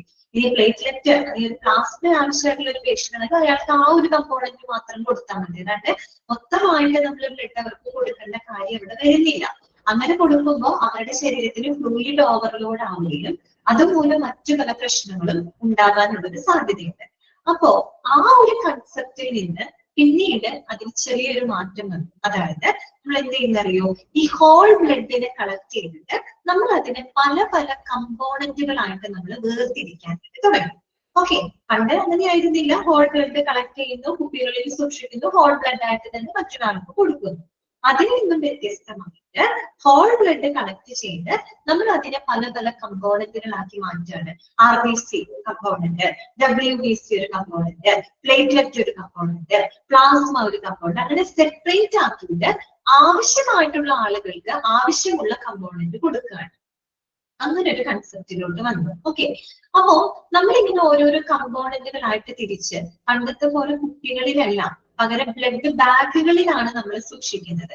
അതായത് ഒരു മദർ ബാഗ് ഉണ്ടാവും, അതിനോടനുബന്ധിച്ച് ഒരുപാട് സപ്ലിമെന്ററി ബാഗുകൾ ഉണ്ടാവും. അപ്പൊ ഓരോ ബാഗുകളിലും നമ്മൾ സെപ്പറേറ്റ് കമ്പോണന്റുകളായിട്ട് ബാഗുകളിൽ സൂക്ഷിക്കാനായിട്ട് തുടങ്ങി. ഓക്കെ, പിന്നെ നമുക്കറിയാം നമ്മൾ ഈ ബ്ലഡ് നമുക്കറിയാം നമുക്ക് സാധാരണ ചെറിയൊരു മുറിവ് തന്നെ സംഭവിച്ചു കഴിഞ്ഞാല് വിത്തിൻ ഒരു 3 to 5 minutes കൊണ്ട് തന്നെ നമുക്ക് ബ്ലഡ് ക്ലോട്ട് ആവും. ബ്ലഡ് അവിടെ കട്ട പിടിക്കും. അപ്പൊ ഈ ബ്ലഡ് ബാങ്കിനകത്ത് നമ്മൾ ഈ പറയുന്ന ബ്ലഡ് കട്ട പിടിക്കാതിരിക്കാനായിട്ട് ആന്റികോയാഗുലന്റുമായിട്ട് മിക്സ് ചെയ്തിട്ടാണ് നമ്മൾ എന്ത് ചെയ്യുന്നത്? ബ്ലഡ് ബാങ്കിൽ നമ്മൾ ബ്ലഡ് കളക്ട് ചെയ്ത് വെക്കുന്നത്. എന്തൊരു ആവശ്യം വരുന്ന സമയത്തും ഏത് കമ്പോണന്റ് ആണോ അവർക്ക് ആവശ്യമായിട്ട് വരുന്നത് ആ കമ്പോണന്റ് നമ്മൾ ബ്ലഡ് ബാങ്കിൽ പോകുന്നു, എടുക്കുന്നു, അത് വിതരണം ചെയ്യുന്നു. അല്ലെ? അപ്പോ നമ്മൾ വിചാരിക്കുന്ന പോലെ ബ്ലഡ് ബാങ്ക് എന്ന് പറയുമ്പോൾ ബ്ലഡ് സ്റ്റോർ ചെയ്ത് വെക്കുന്ന ആവശ്യക്കാർക്ക് വിതരണം ചെയ്യുന്നു. വളരെ സിമ്പിൾ ആയിട്ട് നമുക്ക് അങ്ങനെ പറയാമെങ്കിലും അത് ഒരുപാട് കാര്യങ്ങൾ നടക്കുന്നുണ്ട്. ഒരു ബ്ലഡ് ബാങ്കിൽ നമ്മൾ നടക്കുന്ന കാര്യങ്ങളാണ് നമ്മൾ ഈ ഒരു ചാപ്റ്ററിനകത്ത് പഠിക്കുന്നത് കേട്ടോ. നമ്മൾ പറയുന്ന പോലെ ബ്ലഡ് കളക്ട് ചെയ്ത് വെക്കുന്ന ആവശ്യക്കാർക്ക് വിതരണം ചെയ്യുന്നത് സിമ്പിൾ ആയിട്ട് നമുക്ക് പറയാം. എങ്കിലും അവിടെ പല പല പ്രോസസ്സുകൾ നടക്കുന്നുണ്ട്, പല കാര്യങ്ങളും ടെസ്റ്റുകളും മറ്റുമൊക്കെ അവിടെ നടക്കുന്നുണ്ട്. അതിനെ പറ്റിയിട്ടാണ് നമ്മൾ ഈ ഒരു ചാപ്റ്ററിനകത്ത് പഠിക്കുന്നത് കേട്ടോ. വളരെ സിമ്പിൾ ആയിട്ടുള്ള കാര്യങ്ങൾ, ഒത്തിരി ഡീറ്റെയിൽസ് ഒന്നും നമുക്ക് പഠിക്കാനില്ല. ഏറ്റവും ബേസിക് ആയിട്ടുള്ള കാര്യങ്ങൾ മാത്രമേ പഠിക്കാനുള്ളൂ കേട്ടോ. പിന്നെ ബ്ലഡ് ഡൊണേറ്റ് ചെയ്യുന്ന വ്യക്തിനെ നമ്മൾ എന്താ പറയുക? ഡോണർ എന്നാണ് പറയുക. അറിയാലോ, ദാതാവ് അല്ലെ? ബ്ലഡ് സ്വീകരിക്കുന്ന വ്യക്തിനെ നമ്മൾ റെസിപ്പിയന്റ് എന്നാണ് പറയുക കേട്ടോ. സ്വീകർത്താവ് എന്നാണ് പറയുക. അപ്പൊ ഡോണർ, റെസിപ്പിയന്റ്, ഈ രണ്ട് വാക്കുകൾ നിങ്ങൾക്ക് അറിയാവുന്നതാണ് എങ്കിലും പറഞ്ഞതാണ് കേട്ടോ. ഓക്കെ, ഇത്രയും കാര്യങ്ങളൊക്കെ മനസ്സിലായോ നിങ്ങൾക്ക്? ഓക്കെ ആണോ? ഇതൊന്നും നമുക്ക് പഠിക്കാനുള്ള കാര്യങ്ങളല്ല കേട്ടോ, ജസ്റ്റ് ഒരു ഇതിന് വേണ്ടി പറഞ്ഞത് മാത്രം. അപ്പൊ നമുക്ക് ചാപ്റ്ററിലോട്ട് കിടക്കാം. ബ്ലഡ് ബാങ്ക് കേട്ടോ. ഇൻട്രൊഡക്ഷൻ വായിക്കാം. The term blood bank generally refers to a department of a hospital, usually within a clinical pathology laboratory, where the storage of blood product takes place and where pre-transfusion and blood compatibility testing is executed. ഒരു sentence ആണ് കേട്ടോ. Okay, എന്താണ് blood bank? Blood bank എന്ന് പറഞ്ഞാൽ എന്താണ്? It is A department of A hospital. അതൊരു ഹോസ്പിറ്റലിലെ department ആണ്. ഓക്കെ, ഒരു ഹോസ്പിറ്റലിലെ ഡിപ്പാർട്ട്മെന്റ് ആണ് ബ്ലഡ് ബാങ്ക് എന്ന് പറയുന്നത്. പൊതുവെ അത് എന്തിന്റെ ഭാഗമായിട്ടാണ് പ്രവർത്തിക്കുന്നത്? Usually within a clinical pathology laboratory, ലാബിന്റെ ഭാഗമായിട്ട്. Clinical pathology lab. പാത്തോളജി എന്ന് പറഞ്ഞാൽ എന്താ? പാത്തോളജി സ്റ്റഡി ഓഫ് ഡിസീസസ് ആണ് കേട്ടോ. Okay, study of diseases. ഇതൊക്കെ നിങ്ങൾ മനസ്സിലാക്കി വെക്കേണ്ട കാര്യങ്ങളാണ് കേട്ടോ. പാത്തോളജി, ഇപ്പൊ ഹോസ്പിറ്റൽ അഡ്മിനിസ്ട്രേഷൻ ഒക്കെ പഠിച്ചു കഴിഞ്ഞാൽ പാത്തോളജി എന്താണ് എന്നൊക്കെ പറയുന്നത് നിങ്ങൾക്ക് അറിയണം. പാത്തോളജി എന്ന് പറഞ്ഞാൽ സ്റ്റഡി ഓഫ് ഡിസീസസ് ആണ് കേട്ടോ. രോഗങ്ങളെ കുറിച്ചുള്ള പഠനമാണ്. രോഗങ്ങളെ കുറിച്ചുള്ള പഠനം എന്ന് രോഗങ്ങളും രോഗകാരികളും രോഗാണുക്കളും അതുപോലെ അതിന്റെ സിംറ്റംസും അതിനെ കുറിച്ചൊക്കെ പഠിക്കുന്ന ഒരു വിഭാഗമാണ് നമ്മൾ പാത്തോളജി എന്നാണ് പറയുന്നത്. അപ്പൊ ക്ലിനിക്കൽ പാത്തോളജി ലാബിന്റെ, പൊതുവെ ഒരു ലാബിന്റെ ഭാഗമായിട്ടാണ് ബ്ലഡ് ബാങ്ക് പ്രവർത്തിക്കുന്നത് കേട്ടോ. അതായത് ലാബിൽ ഒരുപാട് ടെസ്റ്റുകൾ നടക്കുന്നുണ്ട്. അതുപോലെ തന്നെയാണ് ബ്ലഡ് ബാങ്കിനകത്ത്. ബ്ലഡ് ബാങ്ക് ഒരു ലാബിന്റെ ഭാഗം തന്നെയാണ്. അവിടെ ധാരാളം ടെസ്റ്റുകൾ നടക്കുന്നുണ്ട്. ഓക്കെ, അപ്പൊ ഒരു ക്ലിനിക്കൽ പാത്തോളജി ലബോറട്ടറിയുടെ ഭാഗമായിട്ടുള്ള ഹോസ്പിറ്റൽ ഡിപ്പാർട്ട്മെന്റ് ആണ്. അവിടെ എന്തൊക്കെ കാര്യങ്ങളാണ് നടക്കുന്നത്? where the storage of blood product takes place. Blood product എന്ന് പറഞ്ഞാൽ എന്താ? ബ്ലഡ് കമ്പോണൻസ് ആണ്. നമ്മൾ പറഞ്ഞില്ലേ, RBC, WBC, പ്ലേറ്റ്ലെറ്റ്, പ്ലാസ്മ, ഇങ്ങനെയൊക്കെ നമ്മൾ പല പല കമ്പോണന്റുകളായിട്ട് തിരിക്കുന്നുണ്ട് അല്ലെ. അപ്പൊ ഈ പറയുന്ന ബ്ലഡ് പ്രോഡക്റ്റുകളെല്ലാം നമ്മൾ സ്റ്റോർ ചെയ്ത് വെക്കുന്നു. പിന്നെന്താണ്? Pre transfusion and blood compatibility testing is executed. അത് രണ്ടും നമുക്ക് അത്ര പരിചയമുണ്ട് അല്ലെ. എന്താണ് പ്രീ ട്രാൻസ്ഫ്യൂഷൻ എന്ന് പറഞ്ഞാല്? പ്രീ ട്രാൻസ്ഫ്യൂഷൻ എന്താണെന്ന് അറിയണമെങ്കിൽ ആദ്യം ട്രാൻസ്ഫ്യൂഷൻ എന്താണെന്ന് അറിയണം കേട്ടോ. ട്രാൻസ്ഫ്യൂഷൻ എന്ന് പറഞ്ഞാൽ ഒന്നുമില്ല, നമ്മൾ ഒരു ഡോണറിൽ നിന്നും റെസിപ്പിയന്റിലോട്ട് ബ്ലഡ് ഡൊണേറ്റ് ചെയ്യുന്ന ആ ഒരു പ്രോസസ്സിനെയാണ് നമ്മൾ ട്രാൻസ്ഫ്യൂഷൻ എന്ന് പറയുന്നത്. It is the process of transferring the blood components from one person to another person. ഒരു വ്യക്തിയിൽ നിന്ന് മറ്റൊരു വ്യക്തിയിലോട്ട് നമ്മൾ ബ്ലഡ് ട്രാൻസ്ഫർ ചെയ്യുന്ന, ബ്ലഡ് കമ്പോണൻസ് ട്രാൻസ്ഫർ ചെയ്യുന്ന ആ ഒരു പ്രോസസ്സിനെയാണ് നമ്മൾ ട്രാൻസ്ഫ്യൂഷൻ എന്നതുകൊണ്ട് ഉദ്ദേശിക്കുന്നത്. ഇവിടെ പറയുന്നത് എന്താണ്? പ്രീ ട്രാൻസ്ഫ്യൂഷൻ ആണ്. ട്രാൻസ്ഫ്യൂഷന് മുമ്പ് അല്ലെ, നമ്മൾ ഓടിപ്പോയിട്ട് ഒരാൾക്ക് ബ്ലഡ് നമ്മൾ കൊടുക്കുകയല്ല ചെയ്യുന്നത്. അതിനു മുമ്പ് നമ്മൾ ഒരുപാട് ടെസ്റ്റുകളും കാര്യങ്ങളും ചെയ്യണം അല്ലെ. ബ്ലഡ് ഗ്രൂപ്പ് നോക്കണം അല്ലെ, ബ്ലഡ് ഗ്രൂപ്പ് ഒക്കെ മാച്ച് ആണോ നോക്കണം, മറ്റെന്തെങ്കിലും അസുഖങ്ങളുള്ള എന്തെങ്കിലും രോഗാണുക്കളുള്ള ബ്ലഡ് ആണോ എന്നുള്ളതൊക്കെ ചെക്ക് ചെയ്തിട്ട് ഉറപ്പ് വരുത്തിയതിനു ശേഷം മാത്രമേ നമുക്ക് ആ ഒരു ബ്ലഡ് ട്രാൻസ്ഫ്യൂഷൻ ചെയ്യാനായിട്ട് സാധിക്കുള്ളൂ. അപ്പൊ പ്രീ ട്രാൻസ്ഫ്യൂഷൻ ടെസ്റ്റുകൾ അല്ലെ, ട്രാൻസ്ഫ്യൂഷന് മുമ്പായിട്ട് നടത്തുന്ന ടെസ്റ്റുകൾ, അതുപോലെ തന്നെ blood compatibility test, that means രക്ത അനുയോജിത പരിശോധന. രക്ത അനുയോജിത പരിശോധന എന്ന് പറയുന്നത് എന്താ? ബ്ലഡ് ഗ്രൂപ്പ് നോക്കണം. എല്ലാവർക്കും എല്ലാ ബ്ലഡ് ഗ്രൂപ്പ് അല്ലെ, എല്ലാവർക്കും എല്ലാ ബ്ലഡ് കൊടുക്കാനും എല്ലാവർക്കും എല്ലാ ബ്ലഡും സ്വീകരിക്കാനും സാധിക്കില്ല അല്ലെ. ബ്ലഡ് ഗ്രൂപ്പിന്റെ ആ ഒരു കമ്പാറ്റബിലിറ്റി, ഓക്കെ, അതെ, കറക്റ്റ് ആണ് ഹരിത. ഇത് നോക്കണം, അസുഖങ്ങളുണ്ടോ നോക്കണം. ബ്ലഡ് കമ്പാറ്റബിലിറ്റി എന്ന് പറയുമ്പോൾ ബ്ലഡ് ഗ്രൂപ്പ് അല്ലെ, അതുപോലെ പോസിറ്റീവ് നെഗറ്റീവ് ഇതൊക്കെ നോക്കിയിട്ട് വേണം എന്ത് ചെയ്യാനായിട്ട്, ബ്ലഡ് ട്രാൻസ്ഫ്യൂഷൻ നടത്താനായിട്ട്. ഇത്തരത്തിലുള്ള ടെസ്റ്റിങ്ങുകളും കാര്യങ്ങളും ഒക്കെ നടത്തുന്ന ഒരു ഡിപ്പാർട്ട്മെന്റും കൂടിയാണ് ബ്ലഡ് ബാങ്ക് എന്ന് പറയുന്നത്. ഓക്കെ, വായിച്ചു നോക്കിയാൽ the term blood bank generally refers to a department of a hospital, usually within a clinical pathology laboratory, where the storage of blood product takes place and where pre-transfusion and blood compatibility testing is executed. Okay. Blood banking involves a task related to blood collection, processing, testing, separation and storage. നമുക്കറിയാലോ, ഒരു blood bank എന്ന് പറയുമ്പോൾ അവിടെ blood collect ചെയ്യുന്നുണ്ട്, അതിന്റെ processing നടക്കുന്നുണ്ട്. കാര്യം നമ്മൾ ബ്ലഡ് വന്നത് നമ്മൾ ഹോൾ ബ്ലഡ് ആയിട്ടാണ് ബ്ലഡ് ബാങ്കിലോട്ട് കൊണ്ടുവരുന്നത്. അതിനെ നമ്മൾ എന്ത് ചെയ്യണം? സെപ്പറേറ്റ് ചെയ്യണം അല്ലെ? പല പല കമ്പോണന്റുകളാക്കിയിട്ട് നമ്മൾ അത് സെപ്പറേറ്റ് ചെയ്യണം. അങ്ങനെയുള്ള പ്രോസസ്സിങ്ങുകള്, ടെസ്റ്റിങ്ങുകള്, സെപ്പറേഷൻ, സ്റ്റോറേജ് ഇതെല്ലാം തന്നെ ബ്ലഡ് ബാങ്കിനകത്ത് നടക്കുന്നുണ്ട്. World Health Organization developed a global approach to the blood safety to curtail the burden of diseases due to the unsafe blood transfusion. അപ്പൊ നമുക്കറിയാം നമ്മുടെ വേൾഡ് ഹെൽത്ത് ഓർഗനൈസേഷൻ അല്ലെ, ലോകാരോഗ്യ സംഘടന ഇപ്പൊ നേരത്തെ പറഞ്ഞ പോലെ നമ്മൾ ബ്ലഡ് ട്രാൻസ്ഫ്യൂഷൻ നടത്തുമ്പോൾ കൃത്യമായിട്ടുള്ള ചെക്കിങ്ങും കാര്യങ്ങളൊക്കെ ഉറപ്പുവരുത്തണം അല്ലെ.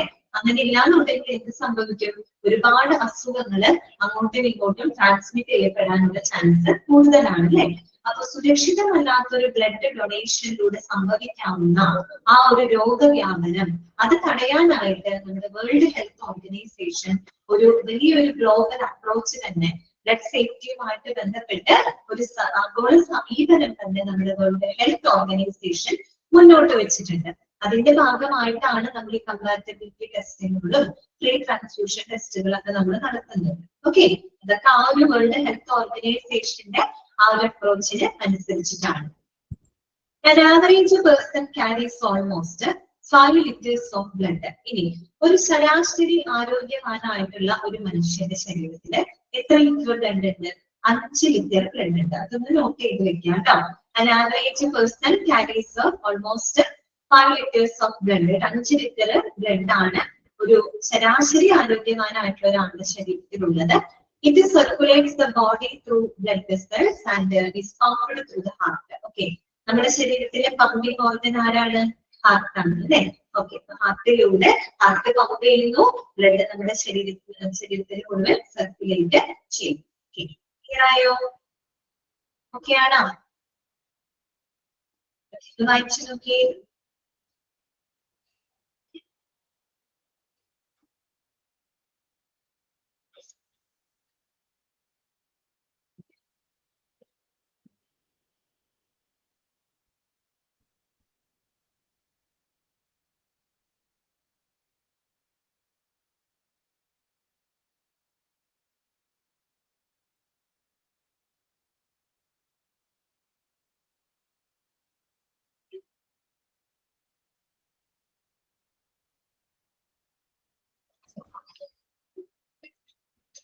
നെക്സ്റ്റ് നമുക്ക് നോക്കാനുള്ളത് what are the main functions of blood bank കേട്ടോ.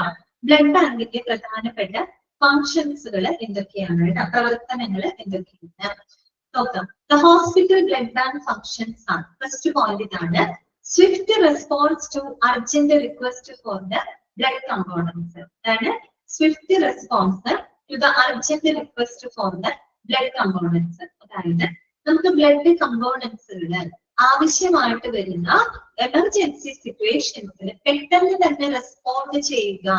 സ്വിഫ്റ്റ് റെസ്പോൺസ് ആണ് അല്ലെ, വേഗത്തിൽ തന്നെ റെസ്പോണ്ട് ചെയ്യുക എന്നുള്ളത് ബ്ലഡ് ബാങ്കിന്റെ പ്രവർത്തനത്തിന്റെ ഭാഗമാണ് അല്ലെ. എന്തെങ്കിലും നമുക്കറിയാം ഒരു ബ്ലഡ് കമ്പോണന്റ് ആവശ്യമായിട്ട് വരിക എന്ന് പറഞ്ഞത് ഒരു എമർജൻസി സിറ്റുവേഷനിലാണ് പൊതുവെ ആവശ്യമായിട്ട് വരിക അല്ലെ. അങ്ങനെ വരുന്ന സമയത്ത് ബ്ലഡ് ബാങ്കിലോട്ട് വരുമ്പോ ഒരു രണ്ട് ദിവസം കഴിഞ്ഞിട്ട് വരൂ, അതിനൊരാഴ്ച കഴിഞ്ഞിട്ട് നോക്കാം എന്ന് പറയാൻ പറ്റുമോ? ഇല്ല. അതുകൊണ്ട് തന്നെ ബ്ലഡ് കമ്പോണൻസുകൾ ആവശ്യമായിട്ട് വരുന്ന അടിയന്തര സാഹചര്യങ്ങളില് എത്രയും പെട്ടെന്ന് റെസ്പോണ്ട് ചെയ്യാനുള്ള റെസ്പോൺസിബിലിറ്റി ആർക്കുണ്ട്? ബ്ലഡ് ബാങ്കിനുണ്ട്. സ്വിഫ്റ്റ് റെസ്പോൺസ് ആണ് ഒന്നാമത്തെ ഫംഗ്ഷൻ. രണ്ടാമത്തത് validating pre transfusion samples and a request to reserve the blood and blood product. Validating pre-transfusion sample. Pre-transfusion എന്താണ് നമ്മൾ പഠിച്ചതാണ് അല്ലെ. ബ്ലഡ് ഡൊണേറ്റ് ചെയ്യുന്നതിന് മുൻപായിട്ട് നടത്തേണ്ട ചെക്കുകൾ അല്ലെ, മീൻസ് ഈ പറയുന്ന പരിശോധനകൾ നടത്തുക അല്ലെ. പ്രീ ട്രാൻസ്ഫ്യൂഷൻ സാമ്പിൾസ് അല്ലെ, പ്രീ ട്രാൻസ്ഫ്യൂഷൻ സാമ്പിളുകൾ കൃത്യമായിട്ട് വാലിഡേറ്റ് ചെയ്യുക, ചെക്ക് ചെയ്യുക. അതോടൊപ്പം request to reserve the blood and blood product. Blood ബാങ്കിനകത്ത് ആവശ്യമായിട്ടുള്ള ബ്ലഡ് ആൻഡ് ബ്ലഡ് പ്രോഡക്റ്റുകള് റിസർവ് ചെയ്യുക, സൂക്ഷിക്കുക. Okay, clear? പിന്നെന്താണ്? Evaluation of immunological suitability between the donor and patient. അതായത് നമ്മുടെ ഡോണറിനും പേഷ്യന്റ് എന്ന് പറഞ്ഞാൽ ആരാണ്? റെസിപ്പിയന്റ് ആണ് അല്ലെ. സ്വീകർത്താവ് ബ്ലഡ് സ്വീകരിക്കുന്ന ആൾ ആരായിരിക്കും? പേഷ്യന്റ് ആയിരിക്കും അല്ലെ? ഓക്കെ, അപ്പൊ ആ ഒരു ഡോണറിനും പേഷ്യന്റിനും ഇടയിലുള്ള ഒരു ഇമ്മ്യൂണോളജിക്കൽ സ്യൂട്ടബിലിറ്റി, ഒരു രോഗപ്രതിരോധ ആ ഒരു സ്യൂട്ടബിലിറ്റി കൃത്യമായിട്ട് ചെക്ക് ചെയ്യുക. എന്താണ് അവിടെ ഉദ്ദേശിക്കുന്ന കാര്യം?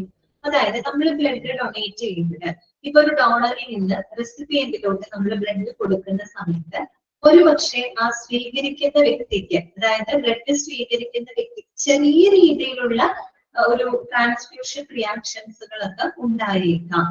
അതായത് ചിലപ്പോൾ ചെറിയ രീതിയിലുള്ള ഒരു അലർജിക്കോ അല്ലെങ്കിൽ ഫീവറോ അല്ലെങ്കിൽ ഹെഡേക്കോ, അങ്ങനെ ചെറിയത് തൊട്ട് വലിയ വലിയ റിയാക്ഷൻസ് വരെ ഉണ്ടാവാറുണ്ട് കേട്ടോ. എന്ന് വെച്ചാല് നമ്മളിങ്ങനെ ചിന്തിച്ചാൽ മതി, ഇപ്പൊ നമ്മുടെ ശരീരത്തിന്റെ കാര്യം, നമ്മൾ ബ്ലഡ് ഡൊണേറ്റ് ചെയ്യുമ്പോൾ ബ്ലഡ് ഗ്രൂപ്പ് ഒക്കെ നമ്മൾ നോക്കും, പ്രോപ്പർ ആയിട്ട് അതിന്റെ മാച്ചിങ് ഒക്കെ നോക്കിയിട്ടാണ് നമ്മൾ ബ്ലഡ് ഡൊണേറ്റ് ചെയ്യുന്നത്. എങ്കിലും നമ്മുടെ ശരീരത്തിന്റെ ഭാഗമല്ലാത്തൊരു ബ്ലഡ് നമ്മുടെ ശരീരത്തിലോട്ട് വരുന്ന സമയത്ത് സ്വാഭാവികമായിട്ടും നമ്മുടെ ശരീരത്തിന് അതുമായിട്ട് യോജിച്ചു പോകാനായിട്ട് ചെറിയൊരു ബുദ്ധിമുട്ടുകൾ ചിലപ്പോൾ ഉണ്ടാവാം. പിന്നെ അത് സെറ്റ് ആയിക്കോളും. അപ്പോ എന്ത് വേണം? ഈ ഡോണറിനും പേഷ്യന്റിനും ഇടയിലുള്ള ആ ഒരു ഇമ്മ്യൂണോളജിക്കൽ സ്യൂട്ടബിലിറ്റി, അവര് തമ്മിലുള്ള ആ ഒരു രോഗപ്രതിരോധ അനുയോജ്യത, അല്ലെങ്കിൽ ആ ഒരു രോഗപ്രതിരോധം എന്ന് പറഞ്ഞാൽ ഏകദേശം സിമിലർ ആവുകയാണെങ്കിൽ നല്ല കാര്യം. എന്റെ അതേ ആരോഗ്യസ്ഥിതിയോട് കൂടിയിട്ടുള്ള ഒരു റെസിപ്പിയന്റ് മറ്റൊരു വ്യക്തിയിലേക്കാണ് ഞാൻ ബ്ലഡ് കൊടുക്കുന്നതെങ്കിൽ തീർച്ചയായിട്ടും ആ ബ്ലഡ് സ്വീകരിക്കുമ്പോൾ അയാൾക്ക് ഉണ്ടാകുന്ന ചെറിയ ചെറിയ ബുദ്ധിമുട്ടുകളെ അയാൾക്ക് ഓവർകം ചെയ്തു പോകാനായിട്ട് പറ്റും. രണ്ടു പേരുടെ ആ ഒരു ഇമ്മ്യൂണോളജി, ദാറ്റ് മീൻസ് അവര് തമ്മിലുള്ള ആ ഒരു രോഗപ്രതിരോധം, ആ ഒരു പ്രതിരോധ ഇമ്മ്യൂണോളജിക്കൽ സ്യൂട്ടബിലിറ്റി അത് ഏകദേശം സിമിലർ ആയിരിക്കണം. അങ്ങനെയാണെങ്കിൽ ആ ഒരു റിയാക്ഷൻസിന്റെ ഒരു ഫലം, ആ റിസൾട്ട് നമുക്ക് കുറെ കുറയ്ക്കാനായിട്ട് പറ്റും. അപ്പൊ അതാണ് ഇവിടെ പറയുന്നത്, evaluation of immunological suitability between the donor and patient. ഡോണറിനും പേഷ്യന്റിനും ഇടയിലുള്ള ആ ഒരു ഇമ്മ്യൂണോളജിക്കൽ പ്രതിരോധപരമായിട്ടുള്ള അവരുടെ ഒരു സ്യൂട്ടബിലിറ്റി എപ്പോഴും ഇവാലുവേറ്റ് ചെയ്യണം. ഓക്കെ, ചെക്ക് ചെയ്യണം. അതോടൊപ്പം നമ്മൾ ഈ പറയുന്ന പോലെ ബ്ലഡ് ഗ്രൂപ്പ് ഒക്കെ നോക്കി കറക്റ്റ് മാച്ചിങ് ആയിട്ടാണ് നമ്മൾ ക്രോസ് മാച്ച് ഒക്കെ ചെയ്ത് ആയിട്ടാണ് നമ്മൾ എന്ത് കൊടുക്കേണ്ടത്? ബ്ലഡ് കൊടുക്കേണ്ടത്. ഇതൊക്കെ ആരുടെ ഫംഗ്ഷനിൽ വരുന്നതാണ്? ബ്ലഡ് ബാങ്കിന്റെ ഫംഗ്ഷനിൽ വരുന്നതാണ്. അതുപോലെ തന്നെ choosing of suitable blood components for each clinical condition. Each clinical condition എന്ന് വെച്ചാൽ ഓരോ രോഗിയുടെയും ക്ലിനിക്കൽ കണ്ടീഷൻസിന് അനുയോജ്യമായിട്ടുള്ള സ്യൂട്ടബിൾ ആയിട്ടുള്ള ബ്ലഡ് കമ്പോണൻസുകൾ തിരഞ്ഞെടുക്കാം. നേരത്തെ പറഞ്ഞില്ലേ, അനീമിക്കായിട്ടുള്ള പേഷ്യന്റ് ആണെങ്കിൽ അവർക്ക് RBC എന്ന് പറയുന്ന കമ്പോണന്റ് ആണ് ആവശ്യം. ലിവർ ഡിസീസ് വന്നിട്ടുള്ള ഒരാൾക്കാണെങ്കിൽ അവർക്ക് പ്ലാസ്മ പോലുള്ള കമ്പോണന്റ് ആവശ്യം വരും. അപ്പൊ ഓരോ പേഷ്യന്റിന്റെയും ക്ലിനിക്കൽ കണ്ടീഷൻസ് വ്യത്യാസമുണ്ട് അല്ലെ? വ്യത്യാസം ഉണ്ടല്ലോ. അപ്പൊ ഓരോരുത്തരുടെയും ക്ലിനിക്കൽ കണ്ടീഷൻസിന് അനുയോജ്യമായിട്ടുള്ള ബ്ലഡ് കമ്പോണൻസുകൾ തിരഞ്ഞെടുക്കുക, അത് വിതരണം ചെയ്യുക. പിന്നെന്താണ്? Cautious delivery and handling of blood components. Blood കമ്പോണൻസുകൾ നമ്മൾ കൈകാര്യം ചെയ്യുമ്പോഴും വിതരണം ചെയ്യുമ്പോഴും ഏറ്റവും സേഫ്റ്റി ഉറപ്പുവരുത്തുക. ആര് ഉറപ്പുവരുത്തണം? ബ്ലഡ് ബാങ്ക് ഉറപ്പുവരുത്തണം. ബ്ലഡ് കമ്പോണൻസുകൾ കൈകാര്യം ചെയ്യുമ്പോഴും അത് വിതരണം ചെയ്യുമ്പോഴും ഏറ്റവും സേഫ് ആയിട്ടുള്ള രീതിയിൽ അത് ചെയ്തിരിക്കണം, ഉറപ്പാക്കിയിരിക്കണം. പിന്നെ വരുന്നത് inventory and stock management of blood bank excellent കേട്ടോ. അതുപോലെ തന്നെ ബ്ലഡ് കമ്പോണൻസുകളുടെ സ്റ്റോക്ക് പ്രോപ്പർ ആയിട്ട് മാനേജ് ചെയ്യാം. അതായത് ബ്ലഡ് ബാങ്കിന്റെ അടുത്ത് കൃത്യമായിട്ട് ബ്ലഡ് കമ്പോണൻസുകളൊക്കെ കൃത്യമായിട്ടുള്ള സ്റ്റോക്കുകൾ ഉണ്ടോ അല്ലെ? എന്തെങ്കിലും സ്റ്റോക്കുകൾ തീർന്നു പോകുന്നുണ്ടെങ്കിൽ അത് കറക്റ്റ് ആയിട്ട് നമ്മൾ കളക്ട് ചെയ്ത് അവിടെ റിസർവ് ചെയ്തിരിക്കണം. ഓക്കെ, ആ സ്റ്റോക്ക് പ്രോപ്പർ ആയിട്ട് മാനേജ് ചെയ്യാം. പിന്നെ കമ്മ്യൂണിക്കേഷൻസ് വിത്ത് ബ്ലഡ് എസ്റ്റാബ്ലിഷ്മെന്റ്. ബ്ലഡ് എസ്റ്റാബ്ലിഷ്മെന്റ് എന്ന് പറയുമ്പോൾ നമ്മൾ ഈ ബ്ലഡ് ഡൊണേഷനുമായിട്ടൊക്കെ ബന്ധപ്പെട്ട് പ്രവർത്തിക്കുന്ന സംഘടനകള് അല്ലെ, അത്തരം ഓർഗനൈസേഷൻസ്, ക്ലബുകളൊക്കെ ഉണ്ടാവും അല്ലെ.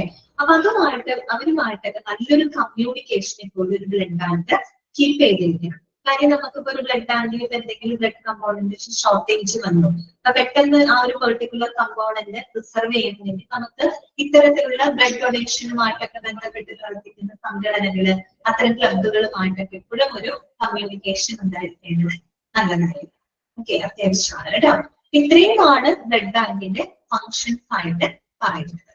ഓക്കെ, ക്ലിയർ ആണോ? ഞാൻ അൺമ്യൂട്ട് ചെയ്തിട്ടുണ്ട് കേട്ടോ. അടുത്ത ക്ലാസ്സിൽ എന്തെങ്കിലും സംശയങ്ങൾ ഉണ്ടെങ്കിൽ നിങ്ങൾക്ക് ചോദിക്കാം.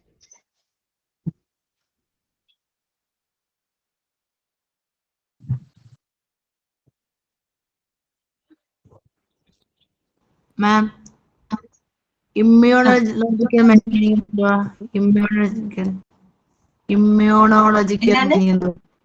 ഇമ്മ്യൂണോളജിക്കൽ പ്രതിരോധപരമായിട്ടുള്ള അനുയോജ്യത കേട്ടോ. എന്താ മാം? ഹലോ, പ്രതിരോധപരമായിട്ടുള്ള അനുയോജ്യത. അതായത് നമ്മൾ ബ്ലഡ് കൊടുക്കുന്ന ആളും സ്വീകരിക്കുന്ന ആളുടെ ഇമ്മ്യൂണിറ്റി, പ്രതിരോധം ഉണ്ടല്ലോ, അത് ഏകദേശം ഒരുപോലെ ആയിരിക്കും. Okay,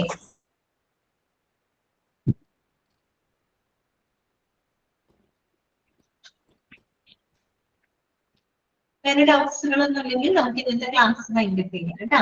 okay, thank you. Okay, thank you ma'am. Thank you ma'am.